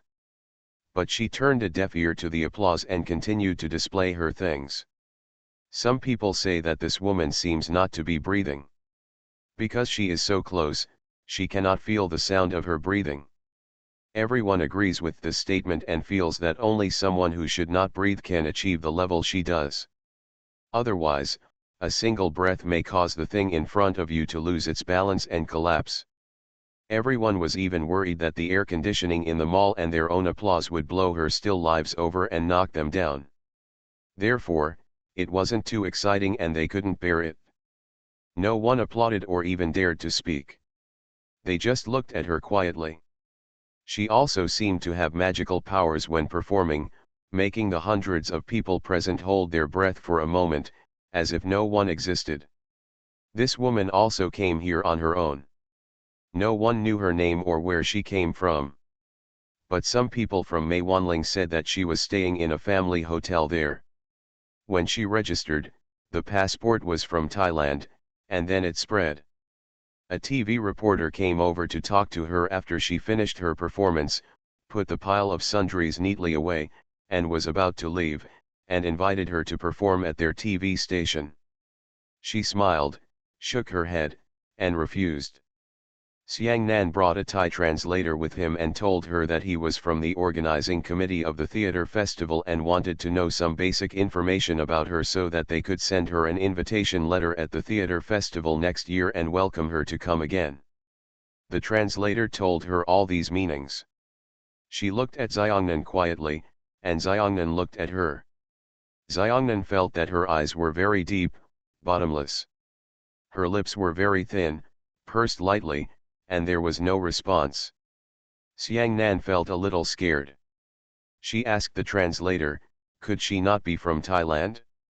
At this time, she said something softly, and the translator said she meant thank you. After saying thank you, she made no further move and ignored Xiang Nan and the others. She turned around and continued to sort out the pile of clutter. In fact, she had already sorted it into the neatest form. She would still sort it out over and over again, Xiang Nan. It felt like she was whispering to them. When Xiang's husband saw Xiang Nan standing there, he smiled and said, Nanan, what, you were infected by her? Xiang Nan came back to his senses and smiled. Xiang's husband turned around and wanted to leave, but Xiangnan stopped him and said, I'm not worried about anything else. There are too many people. I'm worried about safety. We should find a bigger venue for her. Xiang Nan thought for a moment and said, I'm going to make arrangements to free up the Yongcheng Gymnasium for her. By the way, before moving there, you must maintain order here and avoid stampedes. Xiang's husband said yes, however, it doesn't seem to be necessary. Everyone who comes here seems to be possessed. As they look at it, they all turn into dead people. They are lighter than dead people and they can't even make a sound when they walk. Looking south and looking around, sure enough. Thank you Nankei Yiman 79. Books are a pack of medicine and a monthly ticket for the sky. Thanks for all the votes and reading. Have a good evening everyone. The Pentium Era, South to North. Author, Mei Xiniang. Chapter 1938. Every morning, Xiangnan still goes out from the back door of the community and goes to the Riverside Park to sing his voice. Although the International Street Theater Festival has opened, Xiangnan is very busy every day. He has to meet too many people and talk too much, and he feels that his voice is a little tight. You are dumb, but the more you feel like this, the less you can give up practicing your voice. Oftentimes, lifting your voice is doing health exercises for your voice. The section of Riverside behind Xiangnan's community is already the most secluded place in the entire Riverside Park. However, in the past few days, there have been too many people from outside Yongcheng, and the place has become more crowded in the early morning. Along the Xianan River, thick fog begins to lock on the river at 4 or 5 o'clock every day, the kind of majestic sea of clouds that can only be seen at Qingliangtai or Guangmingding in Huangshan. Here, you only need to stand on a building or on the road by the river to see. You can see it from the steps leading to the river, from the Cultural Square, from the Rainbow Bridge or Beisha Bridge. But the sea of fog is not the sea of clouds after all. Compared with the sea of clouds, it appears more delicate and graceful. If the sea of clouds has masculine qualities, this sea of fog has feminine beauty. When you walk to the river, you will be immersed in such mist. Take a breath and it will be cool and sweet. It is not only the river water that tastes a little sweet, but also the river mist. Walking in such mist, giving people a misty feeling, the strange fog on the river is thickest in the early morning and evening, and only begins to gradually dissipate at 9 or 10 o'clock in the morning and midnight. For this reason, there are many outsiders who come to experience the river fog in the early morning. When walking in the fog, they wander too far and go astray. Xiangnan stood between two cherry blossom trees on the river bank, facing the river. The people behind her seemed like mist to her, and she was babbling or to herself. Standing there, Xiangnan felt someone sitting on a nearby stone bench staring at her. There would be such curious people every day. Xiangnan did not take it seriously at first as usual and continued to practice her voice. When I started singing, the sound of banging clothes on the pier not far away also stopped. The sound going south seemed to be unable to fall due to the thick fog, and drifted towards the center of the river. But out of the corner of his eye, he noticed that this figure looked familiar. He turned south and saw that the person staring at her was the Thai woman performing the balancing act in the atrium of Yongcheng Central Mall. Xiangnan smiled at her, and she smiled at Xiangnan. She was still wearing the black clothes, but she had a pair of wooden slippers on her feet. Seeing her, Xiangnan felt a sense of intimacy for some reason. She walked towards her and sat down next to her. Sitting on the edge and looking again, Xiangnan found that this woman was actually older than she looked. She looked only in her 30s, but when she got closer, she could see the fine crow's feet at the corners of her eyes, especially her when she smiles. She must be in her 40s. Her skin is very good and almost transparent, which is what makes her look young. Neither of them can speak a word of Chinese, and neither can speak a word of Thai. There is no way to communicate through language. They can only smile at each other, and then demonstrate and imitate. In fact, she didn't like communicating with others or talking. When she saw Xiangnan, she seemed to smile more. She patted Xiangnan's arm gently, and Xiangnan was startled. When her arm was touched by her hand, Xiangnan felt that her hand was very cold, like a piece of ice, so cold that it would people get burned. She then pointed at herself, then closed her eyes. Xiangnan understood that she was asking her to follow suit, and Xiangnan nodded. She closed her eyes, and there seemed to be no sound, but Xiang Nan heard that she was slowly breathing in through her nose, but very slowly. The breath was as thin as a gossamer, as if it was floating in by itself, but it was very long. Xiang Nan had never seen a person take such a long breath. Then, she moved her neck slightly, opened her lips slightly, and began to exhale slowly through her mouth. Xiang Nan had never seen a person exhale so evenly and long. She opened her eyes, smiled slightly and gestured to Xiongnan. Xiongnan followed her example, closed her eyes, and began to breathe slowly. She tried her best to control herself, silently thinking, slower, slower, slower, but there was no way. As slow as she was, the more Xiang Nan tried to slow down, the less he seemed able to do it. Xiang Nan couldn't help but feel a little anxious, and his breath began to become a little disordered. She stretched out 2 fingers and gently placed them on Xiang Nan's neck. It was magical, like a switch suddenly turned on, or like a noisy person who suddenly quieted down. Xiang Nan suddenly changed his mind. Get even breath. The 2 cold fingers on Xiang Nan's neck started to separate up and down, and then slowly came together, like ice sliding on the glass. The speed was so slow that it was almost imperceptible. Xiang Nan gently followed the movement of her fingers. Breathing in gently, she felt a steady stream of cool, sweet mist entering from between her nostrils. Xiang Nan felt that his lungs were like an empty valley.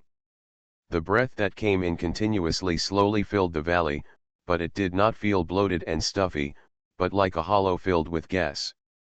The balloon felt lighter and lighter, as if it was about to fly. This feeling was so wonderful. The fingers on her neck stopped, and then they tapped lightly. Xiongnan understood that this was asking her to start exhaling. She followed her previous example and exhaled slowly. The 2 fingers were already close together. The fingers slowly spread apart, and Xiongnan exhaled gently as her fingers moved. Xiang Nan felt that there was a door that opened wider and wider.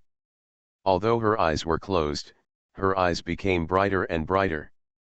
She felt that her body was completely opened. She was not exhaling through her mouth, but every pore was breathing, exuding outward. She felt that she was slowly becoming transparent, slowly becoming pure and clean. A finger on Xiongnan neck pressed gently, which was a signal to stop.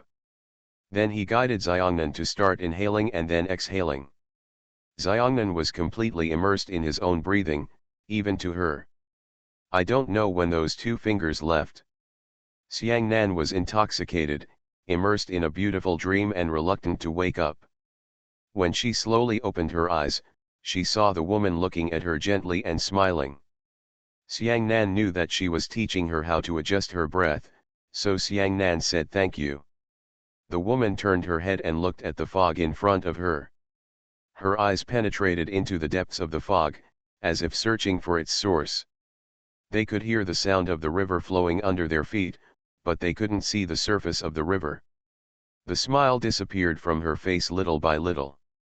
She sat there and began to look like a sculpture. Xiang Nan felt that if I hold her hand again, her hand will definitely be even colder, as cold as a marble sculpture. But Xiang Nan didn't dare to stretch out her hand. Her focused expression made people dare not disturb her, just like how she could silence hundreds of people in the atrium of Yongcheng Central Mall in an instant. She slowly raised her arms and swam in the mist with her hands, like 2 fish swimming freely in the water, or like 2 white butterflies, silently flapping their wings. Her hands were very soft and soft in movement. Her hands kept swimming in the fog, seemingly carelessly, but Xiang Nan couldn't help but open her eyes wide with a look of astonishment on her face. Xiang Nan saw a magical sight. As the woman moved her hands, a white fog ball appeared between her hands. It was really a fog ball, round and translucent, like a crystal ball. As big as a bowling ball, and the mist in the middle of the ball is still flowing. She turned around holding the fog ball and handed it to Xiang Nan. Xiang Nan couldn't help but spread his hands to catch it. The fog ball reached Xiang Nan's hand and stayed for a second or two before dissipating. Xiang Nan was stunned, and she asked dully, "It's amazing, how did you do it?" This sentence didn't need to be translated, and the other party could understand it, but she didn't explain it and just smiled again towards Nan. She closed her eyes and pointed to the south.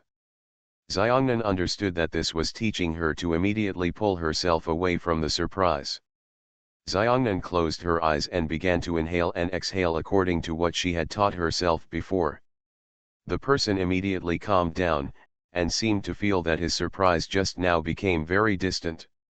Xiangnan inhaled, and exhaled. She didn't know how long it had passed.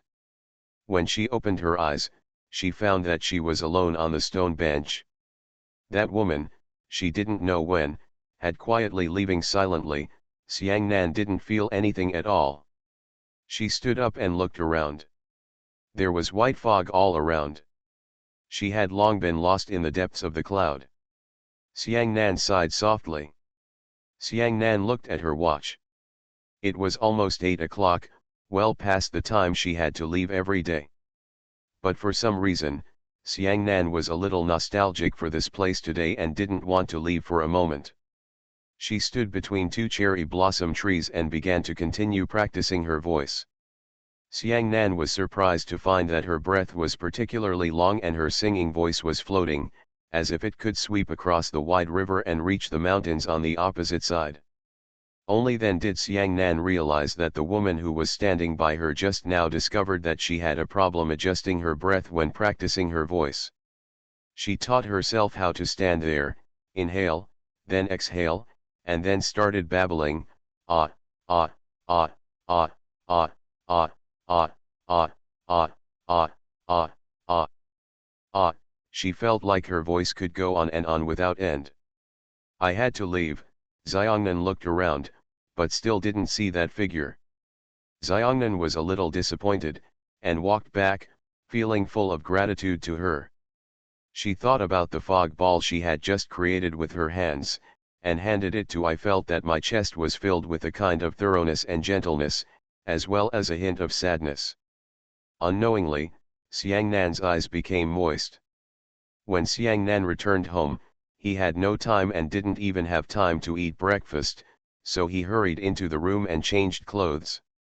Back in the restaurant, she took a zip-keeping bag and put the flatbread and fried dough sticks that her grandpa had sold back into it. She also took a box of milk from the refrigerator, put her bag on her back, and hurried out. When she walked into the elevator, she suddenly felt that her hasty behavior was really a sin. Xiangnan looked at himself in the stainless steel wall of the elevator and smiled softly. She felt as if she had just come from another world. Thank you Jiaojiaran for the reward of 2 fishes. Thank you for Zipanjiang 1, Heavy Hammer Shake Music, On the Road to a Nation, Zi Zhen Yu, Fei Long Zai Tian, Tian Wei Wei Wei, Chuan Lin, The Little Brother Who Eats Fish, Chen Xiao, Void Broken Dreams, and 8 Tales of Monthly Tickets. Thanks for all the votes and reading. I wish you all good health. The Pentium Era, South to North. Author, Mei Shi Niang. Chapter 1939. When Xiangnan arrived at the office, he quickly called Zhang Xiangbei before anyone came. Last night, when Xiangnan had a video chat with Zhang Xiangbei before going to bed, Zhang Xiangbei and Xiao Wu had a supper in Anshan, Guizhou. Night. 2 people were sitting at a food stall. In the middle was a large frying pan, like one used to fry buns and pot stickers in a breakfast restaurant. There was a charcoal stove underneath, and the pot was steaming hot. Xiangnan shouted, "You're crazy. It's such a hot weather. You guys eat around the pot and you're not afraid of dying from the heat. You're not afraid of being roasted into pan-fried steamed buns and pot stickers with green onions."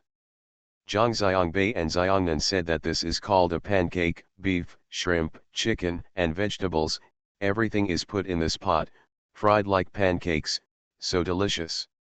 Zhang Xiangbei was greedy for her. This was no ordinary pan. Did you see it? The middle of the pan was bulging and the sides were concave. In this way, the oil would flow to the sides and the dishes would not be so oily. And this, yes, it's tofu, Shiping tofu. This tofu is a bit smelly, like stinky tofu, but tenderer than stinky tofu. The inside is not lumps, but soy milk, one bite at a time, just like that, crispy on the outside and tender on the inside. Come on, I'll give you a taste too. Zhang Xiangbei picked up a piece of tofu, moved closer to the camera, and shouted to Xiangnan, who was scolded back by Xiangnan, "Get out." Zhang Xiangbei and Xiao Wu both laughed. Zhang Xiangbei tapped a bowl with chopsticks and said to Xiangnan, "Do you know what kind of dipping sauce this is?" Xiangnan took a closer look and said, "It looks like green onions, isn't it? Why are there sections like moso bamboo roots?" "Genius," Zhang Xiangbei boasted, "I have such a rich imagination that I can even remember the bamboo roots." "You thought we were giant pandas." "What is that?" Xiangnan asked. "The people here call it zheurjin," Zhang Xiangbei said, "it's actually Houtunia cordata. It tastes terrible. It's really fishy. I almost vomited." "He's the only guy who can eat anything." Xiao Wu came over and shouted to Xiangnan, who chuckled, "As long as it doesn't taste good, I can sleep if it doesn't taste good. But these are delicious. Did you see that the shrimps are roasted and oily? They are so delicious." Xiao Wu picked up a red prawn and tempted Xiangnan. Xiangnan was really hungry because of them. Xiangnan said, "Uncle Xiao Wu, if you follow this person, you will learn bad things." Xiao Wu and Zhang Xiangbei laughed, and Xiao Wu said, "Either I don't bring him back, isn't there a daughter country in Yunnan? I will throw him to the daughter country. No, no, it's better to bring him back. I'll take care of him myself, and don't let him harm others," Xiangnan said.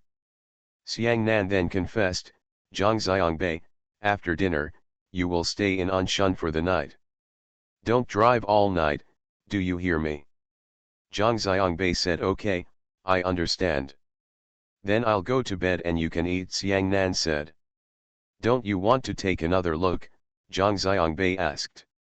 Xiangnan snorted, "What's there to see? The more I look at it, the hungrier I get." After Xiangnan finished speaking, he closed WeChat. The phone rang a few times and was picked up. Xiangnan asked, "Zhang Xiangbei, be honest, where are you now?" Zhang Xiangbei chuckled, "To be honest, we have already arrived in Yunnan and are now in Qujing." Xiangnan was annoyed and shouted, "I knew you would burn the midnight oil." Zhang Xiangbei said quickly, "I ate too much last night and wanted to digest it. I drove for more than 3 hours without even stepping on the accelerator, and ended up in Qujing." Xiangnan told Zhang Xiangbei what he had encountered on the riverside, and Zhang Xiangbei shouted, "Such an amazing person. It's a pity that we came out too early. If we had come out a few days later, wouldn't we have seen it?" Xiangnan smiled and said, "Then you can come back early. As long as the drama festival is not over, she may be here. I am going to move her to the gymnasium in the next 2 days and persuade her to perform until the end of the drama festival. Next year's drama festival, I still want to invite her. Her show is so popular, and by the way, her videos are all over the internet now, haven't you seen it? We ran like 2 mad dogs, and when we got to the hotel, we were as tired as dogs. We had no time to surf the internet," Zhang Xiangbei said, while Xiangnan chuckled. The phone on Xiangnan's desk rang, and she quickly said, "I have to go to work, hang up." "Okay, we have to prepare to leave. Qujing is the vegetable base, and people from Kunming are also here," Zhang Xiangbei said. Xiangnan picked up the phone and it was Ding Yusong. Ding Yusong and Xiangnan said, "We have agreed at the gym that they will adjust the programs before and after, so that they can free up 2 to 5 to 3 hours a day. Is that enough?" Xiangnan said, "That's enough. That woman's official performance time is 50 minutes to an hour every day. 2.5 hours is enough. What time will be arranged? Ding Yusong asked. Xiang Nan thought for a while and said, let's start from tomorrow. I think when she performs down below in the afternoon, I will ask her and let her choose a time. After she chooses the time, we will put up the poster. Get out, today, it's too late to inform the audience, they will definitely come to the center of Hangzhou. Ding Yusong said okay, I'll come back first and just call here in the afternoon. Xiang Nan nodded Every afternoon, she usually comes here around 1 o'clock, first checking the props. Every day, someone adds new things to the pile. She will go through them all in her hands, and then go around in a circle with her bare feet. Turning in circles, meditating while turning. When she spins in circles, the audience knows that this is the performance space she needs.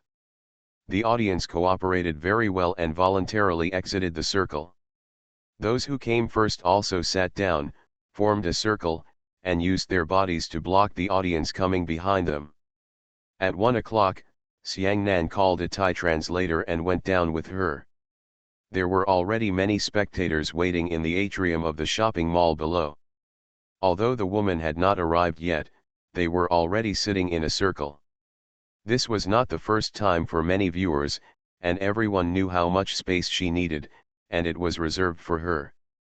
Xiang Nan waited there for more than 10 minutes. The woman did not come, but more and more spectators were waiting. Xiang Nan saw Yuqiwadong coming down and quickly said hello to him. Yuqiwadong saw her and walked towards her. Come over.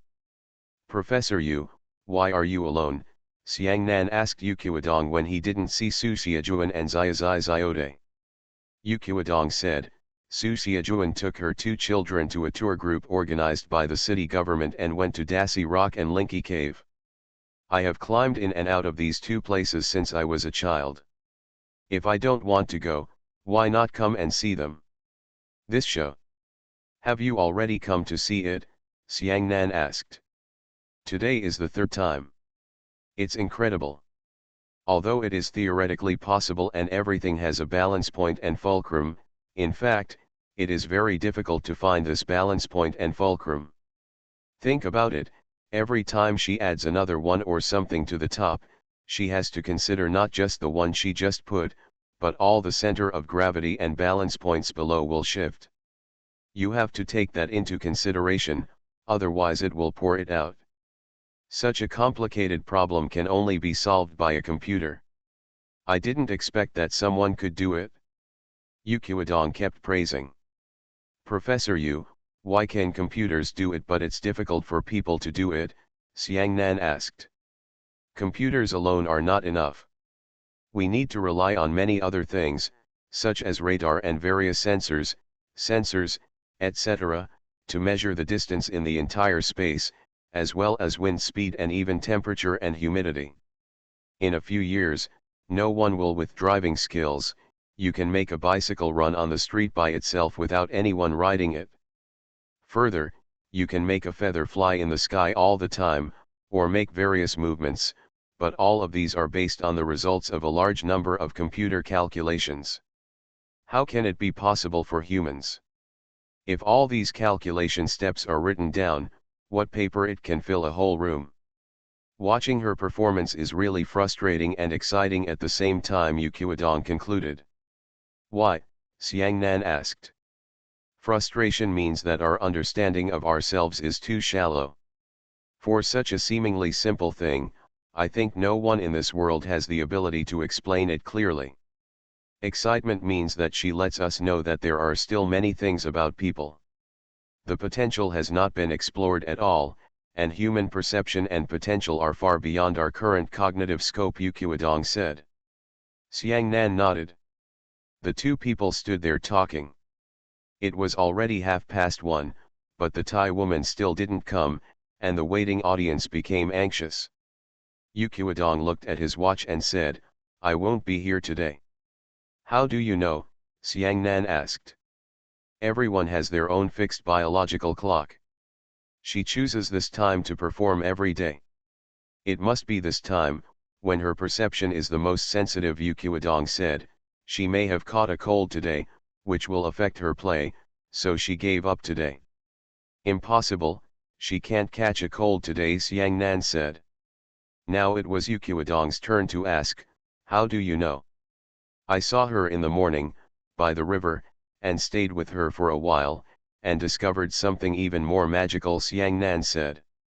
Yuqiwadong asked, what happened?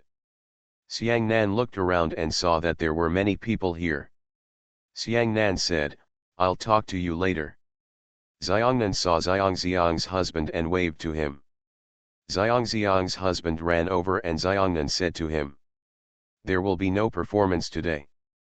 Please evacuate everyone here and tell them that the performance will be moved to the municipal stadium under the camphor tree tomorrow. For the specific time, let everyone wait for our poster. Xiangxiang's husband said yes. Xiangnan said to Yuqiwadong, Professor Yu, come and sit in my office. Yuqiwadong said yes. Xiangnan turned around and said to the translator, I may have to go out later. Can I call you? The translator nodded, turned, and walked away. Xiangnan took Yuqiwadong upstairs and sat down in the office.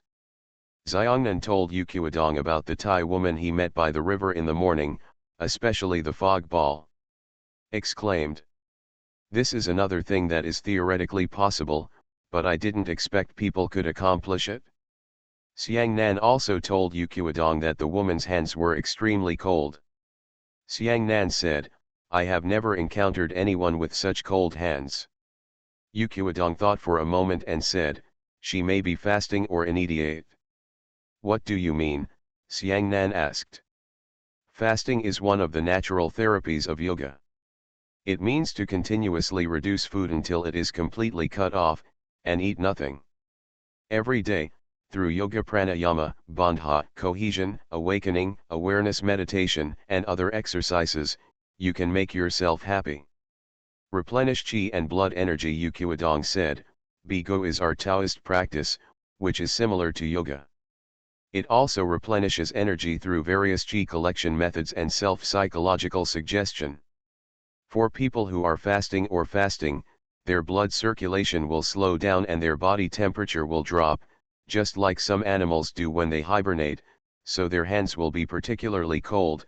I understand, when a person is in this state, the reactions of various organs will become sluggish, and a hibernating animal will not feel anything even if you kick it. If that's the case, shouldn't she become stupid? Xiangnan asked. She must have found some way. When all the organs in the body become dull, a certain part becomes particularly sensitive. This is the reason why she fasts or goes without food. By the way, Commander Feng, you teach her how to do it. Perform the exhalation and exhalation method, Yuqiwadong said. Xiangnan stood up and performed for a while. Yuqiwadong looked at her and nodded.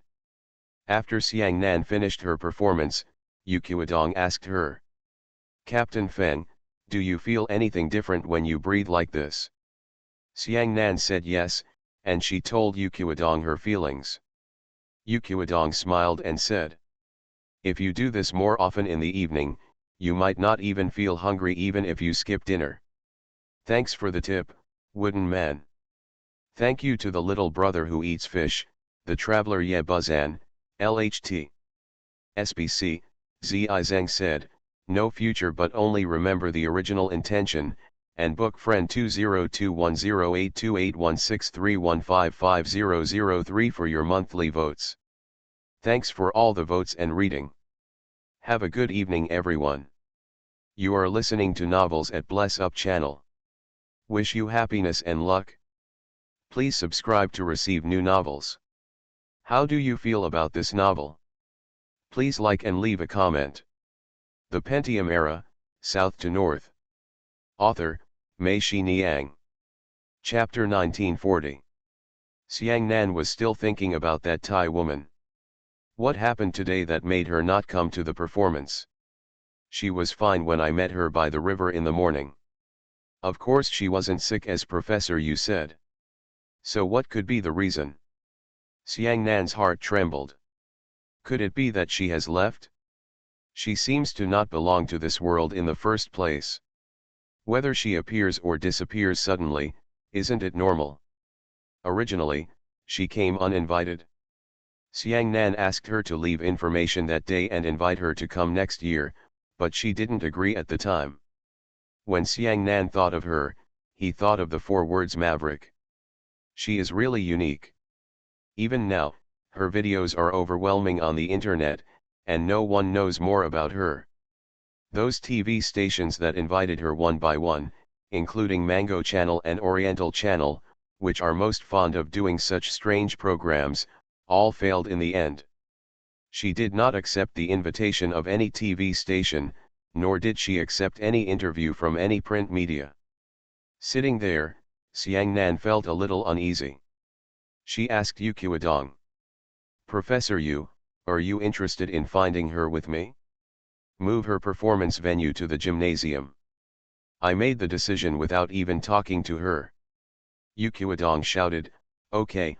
I tried to communicate with her several times, but she was rejected by her silence. "Professor Yu, do you know Thai?" Xiang Nan asked. "There is no problem with general communication. My students come from Thailand in every class. I learned from them. You won't believe it. The pronunciation of Thai is very similar to the pronunciation of Su Xiajuan and her family." "Great, then we don't need a translator," Xiang Nan asked. "No need." Xiang Nan picked up the phone on the table and called the housekeeping center. During the drama festival, the housekeeping center under the organizing committee office is responsible for the accommodation in all family hotels in Yongcheng. Xiang Nan said to the other party, "I'm Xiang Nan. Could you please help me check where the Thai guy who performed in our shopping mall lives? I heard he lives in PoortoRich. Is it the person who performed the balancing act, Captain Feng?" the other party asked. Xiang Nan is right. "Okay, Commander Feng, I'll tell you right away after I find out." Xiangnan said thank you and hung up the phone. After only 3 or 4 minutes, the phone rang. Xiangnan picked it up and the other party said, "Captain Feng, we found out that she does not live in Meiwanling, but in a farmer's house behind the party school on Fuxi Road. Do you want me to send you the address?" "Okay, send it to me right away." Xiang Nan stood up and said to Yu Qiudong, "I found it, Professor Yu, let's go." Before the two of them left the office, the address was sent to Xiangnan's mobile phone. She opened it and looked at it, and understood. The farmers behind the party school were originally villagers in Zinanjiang village, and their main business was vegetable farming. Now, their vegetable fields have been turned into commercial housing. Zinanjiang village has also been converted into a village and turned into Zinanjiang Street. They all became residents, relying on a piece of forest, the annual dividends from the street, and renting out houses to live. Xiangnan parked the car in the open space in front of the house, and got out of the car with Professor Yu. The house was a 3-story building. The door on the first floor was open. There was an 8 Immortals table in front of the hall. There was no one there. But the ceiling fan on the top of the table turned slowly and leisurely. Xiang Nan and Professor Yu walked in. Xiang Nan called, "Is there anyone there?" A door on the side opened and the owner of the house, a woman in her 50s, walked out.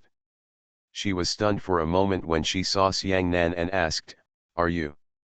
Xiang Nan quickly nodded and said, "Yes, it's me."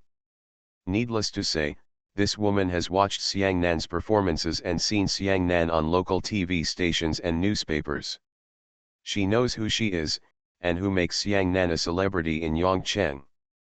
The woman quickly turned on the vertical air conditioner in front of the hall, asked them to sit down, and said to Xiang Nan, "We are here to find the Thai guy who lives here." "Is he the one building blocks?"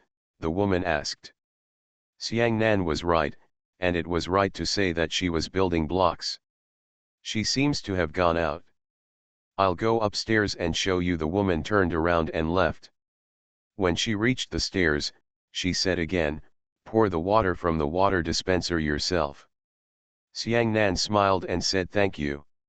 She walked to the water dispenser, took out a disposable cup from the cabinet below, and poured 2 glasses of water for Professor Yu and herself.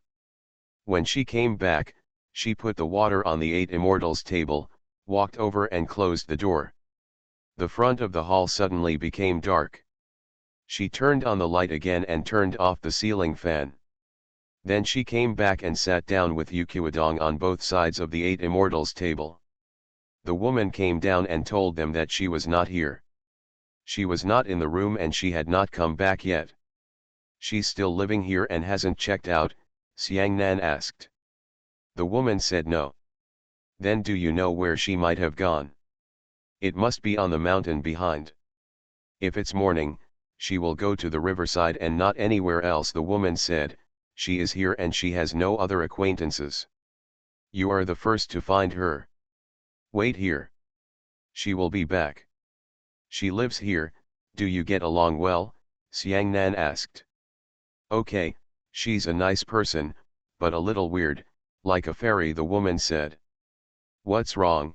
Yuqiwadong asked. The woman laughed, patted the 8 immortals table with her hand and said. We asked her to eat together, but she didn't eat anything. There was a bag of cucumbers in the refrigerator at the foot of the wall. She only ate 2 cucumbers every day, and she didn't eat more. It's strange. Tell me, for such a big person, how can you still live on eating 2 cucumbers a day? Xiang Nan and Yuqiwadong looked at each other, and both of them laughed. It seemed that Yuqiwadong's guess was correct, she was fasting or fasting.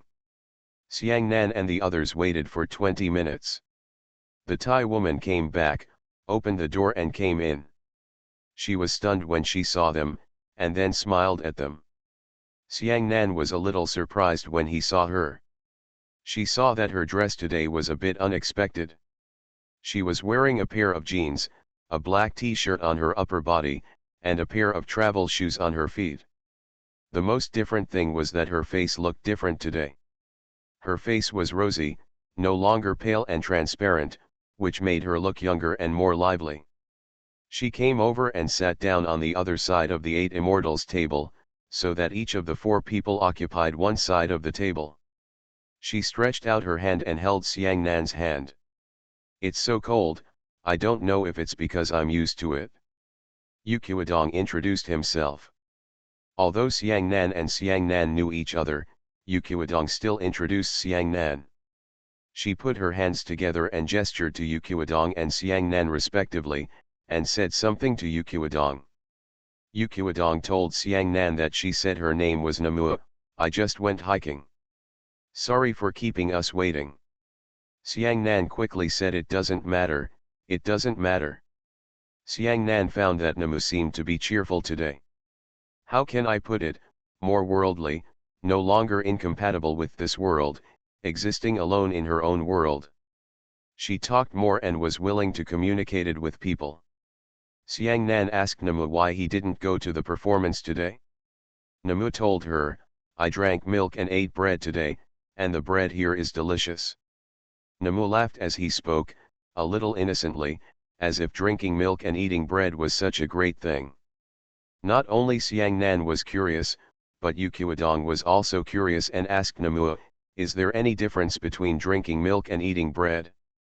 Namu explained to them that before each performance period, he would start a diet and only eat a little bit of vegetables and fruits every day, so that he would be particularly awake. However, after a few days of performance, the body would be unable to bear it. After all, performance is very energy consuming. When the time comes, she will stop for a day, rest, drink some milk, and eat some bread to replenish her physical strength. Namu laughed as she spoke. She said that this place is great. It is surrounded by mountains. Breathing in the mountains is the best way to nourish the spirit. It is also by the river. The water here is so clear. When Namu was talking, Xiang Nan remembered that when he breathed according to the breathing method that Namu taught him and Zhongwu filled his body, he did feel a full feeling, just like what Professor Yu said, even the feeling of hunger will disappear. Xiang Nan told Namu that I would treat you to dinner tonight. Namu put her hands together and thanked Nan, but she said no, just the milk and bread were enough for one day. If you eat too much, you will not only vomit, but you will also be unable to digest it for a long time, and you will not be able to perform. Her stomach and entire digestive system will not be able to accept it. Yuqiwadong and Xiongnan said, whether it is reducing or increasing, it requires a process, just like a person who is too weak cannot suddenly take a large amount of supplements. Xiang Nan understood and no longer forced it. Xiang Nan and Namu said that starting tomorrow, her performance will be moved to the stadium. Someone will come to pick her up tomorrow morning. They will go to see the venue first and move her to the stadium to perform. The main reason is that her show is too popular. Yes, there are too many people watching, and there will be safety concerns in the mall. Namu said that she didn't expect so many people here to like her performance. They were all so cute. Thank you to Xiongnan. Xiang Nan asked her, when is the best time for the performance? Namu said, then from 1 to 3 o'clock in the afternoon. Xiang Nan could see that, like all the performers, Namu was still very happy with his performance. There would be so many people watching it and he would be welcomed by everyone. No performer would refuse applause, otherwise, he would not performance. Performance itself is expression and pouring out, and expressing and pouring out both require a recipient. Xiang Nan asked Namu why you didn't accept the invitations from those TV stations or interviews from reporters. If that were the case, more people would see your performance and understand your performance. Namu shook his head and said no, then lowered his head and remained silent. After a while, Namu raised her head and told Xiongnan that when she was 17, she was brought to London by an Englishman. She performed in London and appeared on TV and newspapers. The performance was very popular and took place every morning. There will be performances in the morning and afternoon, and at the request of the audience, there will be performances in the evening. As a result, it didn't take long for her to mess up. She became nervous before she went on stage. She made many mistakes when she got on stage, and was booed. Finally, she couldn't even go on stage. She returned to Thailand from London and returned to it took more than 6 years and nearly 7 years of recuperation in her own village before she slowly regained her original abilities. This is her first performance abroad since London. Namu looked at Xiang Nan and said, while Yuqiwadong was at the side translating, I can't have too much contact with the outside world. In that case, I will have more thoughts, various desires will be stimulated, people will not be able to calm down, and I will not be able to hear my own heart and what I am saying. Thank you for the reward for ranking third from top to bottom, 2 fishes 1 above the bottom, and including me.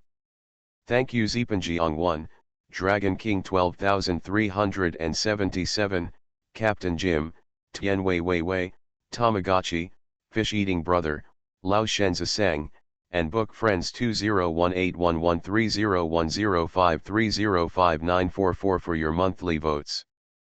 Thanks for all the votes and reading. I wish you all good health. The Pentium Era, South to North. Author, Mei Shi Niang. Chapter 1941. Yuqiwadong was very curious and asked Namu how you found out that you have this ability. Namu first said sorry to Yuqiwadong. She remembered that Yuqiwadong came to see her several times, but every time, she ignored him.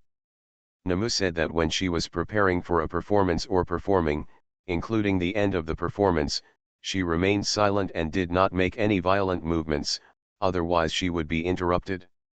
Namu explained that when she was performing, it seemed like there were 2 people, one in front of everyone, and the other, deep inside herself. She had to concentrate and listen to the call of the self deep inside. She will tell her, it's not enough, this is not enough, it's not enough, or it's okay, that's it. If she can't hear herself, she will be at a loss.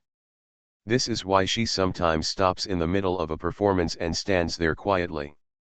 At that time, She can't hear herself and must work hard to calm herself down until the self deep inside her heart comes back to life. Start rendering. After each performance, it takes a long time for her to return to the superficial self and return to reality. Listening to Namu's words, Xiangnan understood why she was in the shopping mall. When she went to find Namu, Namu just looked at her without saying a word. She tried her best to say thank you. Xiangnan understands this feeling. She often has this experience herself, especially when she is very involved in the performance. After she gets off the stage, she cannot tell the difference between the stage and the stage, the inside and outside of the play, and it takes a long time. Only with time can you slowly separate yourself from the role and become yourself in reality. Namu then answered Professor Yu's question and told him that she didn't know it herself. She was born in a small mountain village in northern Thailand. When she was a child, there were many friends in the village, but the whole village was very poor. They had no toys and could only pick up trees. The boys played with the branches in the game. The boys chased and fought with each other, using the branches as weapons. The girls competed to stack branches one by one to see who could stack the most. She won every time. It seemed that as soon as she picked up a branch, a voice told her how to put it down. The self in her heart has always been there since she was a child, until she disappeared when she was in London. Later, she returned to Thailand and worked hard to find it back. She has liked to go to the woods alone since she was a child. No matter how far she goes, she can always find her back. It is her inner self that guides her. The longest time she disappeared in the woods for 5 days and 5 nights, the village everyone thought she had been carried away by a wild beast, but they didn't expect her to come back safe and sound. When she was in the woods, she was like a fish in the water. She was not afraid at all.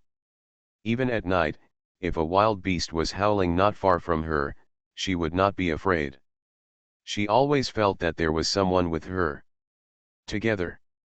She went to the woods for a long time and frequently. She meditated and inhaled and exhaled in the woods. She felt that the essence of the trees had penetrated into her body.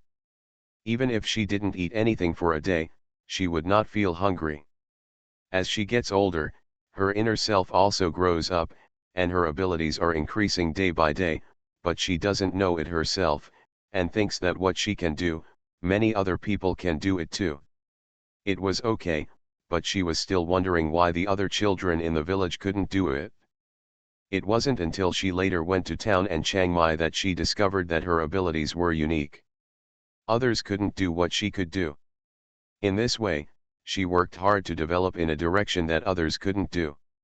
The more she develops, the stronger her inner self becomes. How did you find that balance point? This point exists in theory, but it is difficult to find, Yu Qiudong asked. Namu shook her head and said she didn't know, I just know how to make something stand up. Namu said, taking the disposable cup in front of Xiangnan, which still had 1/3 of the water in it. Namu spread his left hand flat on his chest, then put the cup on his left hand with his right hand, closed his eyes, and drank slowly. Exhale, open your eyes, gently hold the edge of the cup with the 5 fingers of your right hand, and tilt the cup over.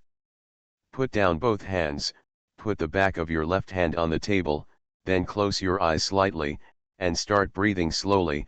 Pull away your left hand, the cup is still tilted in the right hand, the hand and cup seem to be fixed in the air, motionless, and then the right hand gently release it gently.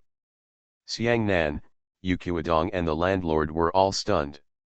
They saw the cup standing tilted on the table.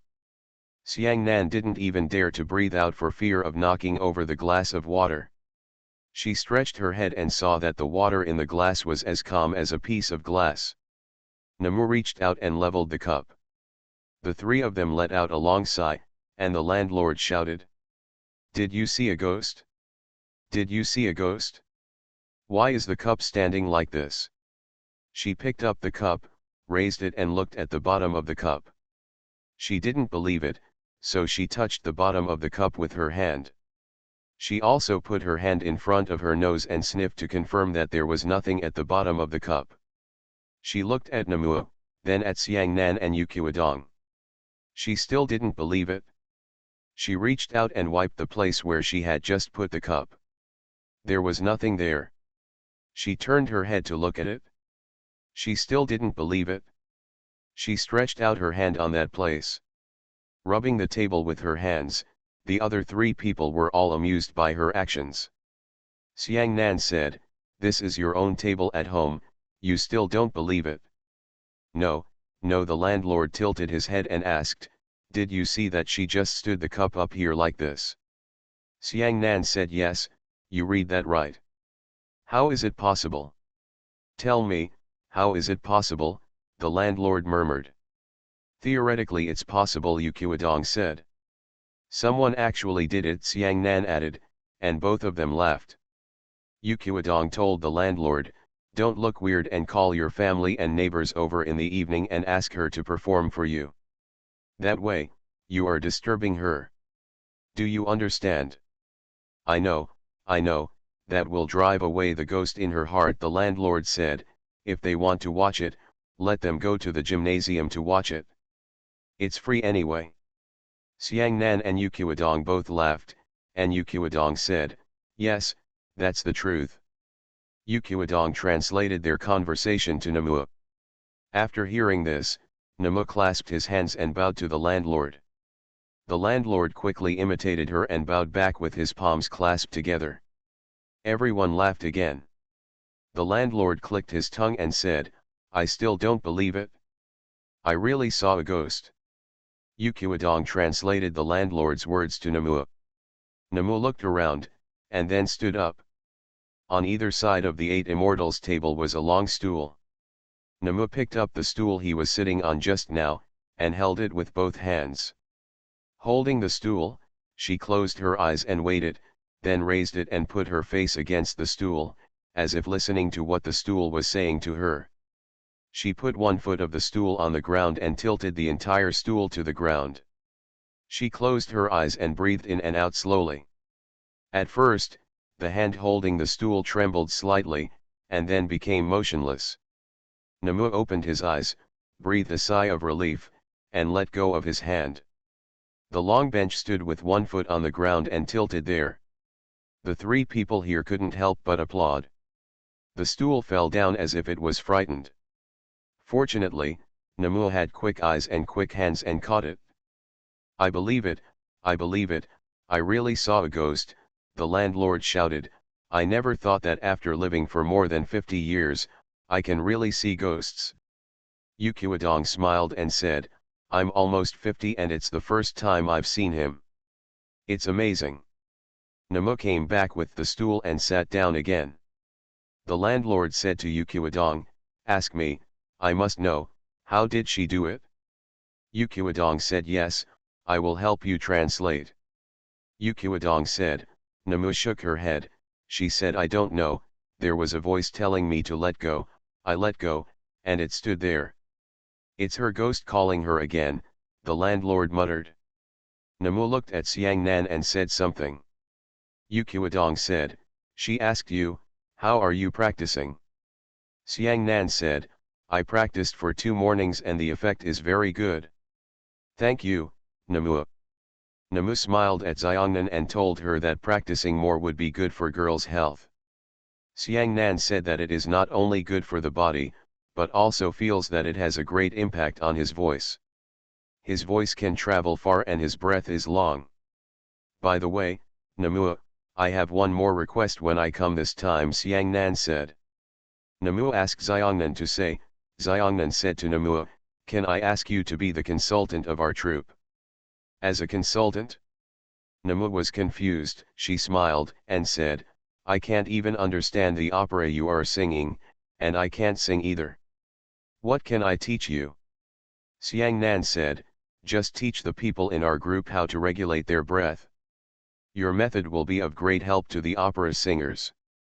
Namu still shook his head and said to Nan, "As our consultant, you don't need to travel back and forth. Just at the annual street theater festival, you will be our special guest performance group. During the performance here, you will take time to teach us. Yuqiwadong understood. Xiang Nan said that whether he was a consultant or a specially invited performance group, he wanted to help Namua. The round-trip air tickets, food, and accommodation for the specially invited performance group were all from the organizing committee of the Yongcheng International Street Theater Festival. It will be reimbursed. Starting this year, Zhang Chen, Tan Shehen, and Ziahua, together with their Fubon Cultural Foundation, have also established a special foundation for the theater festival. Each group specially invited to perform at the theater festival will receive additional subsidies. The theater troupe's consultants will also receive a monthly salary, so that Namu can have a fixed income without changing her original life. Yuqiwadong did not directly translate Xiang Nan's words to Namu. Instead, he made up a set of rhetoric himself to persuade Namu to accept Xiang Nan's suggestion. In this way, Namu could continue to maintain his original life and avoid being exposed to the outside world to the greatest extent. Interference, talk to the woman in your heart, and things like London will never happen again. Namu was moved. After thinking about it for a while, she clasped her hands towards Nan and thanked her for the invitation. Well, since you are a consultant in our group will arrange a dormitory for you. You can stay there whenever you come to Yongcheng. Xiang Nan and Namu said. Namu asked, is it also at the foot of the mountain? Xiangnan is right. There is a road coming down from Arjiofang. Walk 300 meters into it and you will reach a mountain kernel. From there you can go up the mountain and go forward to the riverside, which is only a few hundred meters away. Thank you again, Namu. Xiang Nan and Yuqiwadong stood up to say goodbye. Namu and the landlord sent them out. Xiang Nan whispered to the landlord. I will send someone to pick her up tomorrow. By the way, you don't have to ask her for the room fee. People in our group will pay it to you. I've seen ghosts. It's worth not paying me. As the landlord spoke, he tugged on Xiang Nan's clothes and said to her, I have something I can discuss with you. You say. When she goes to teach you what, can I follow her and learn? She said it is good for the body. My waist is not very good, the landlord said. Xiang Nan smiled and said, okay, when does it start? I'll tell you that you can come to our troops' practice room. However, you can only come alone. There are too many people and our practice room cannot be crowded. The landlord smiled brightly and quickly said thank you, definitely, definitely. Thank you for your monthly votes from Beiding Gwen, Lao Shenzasang, Ha 234, Lao Dibao Ei, and Dragon King 123,777. Thanks for all the votes and reading. Have a good evening everyone.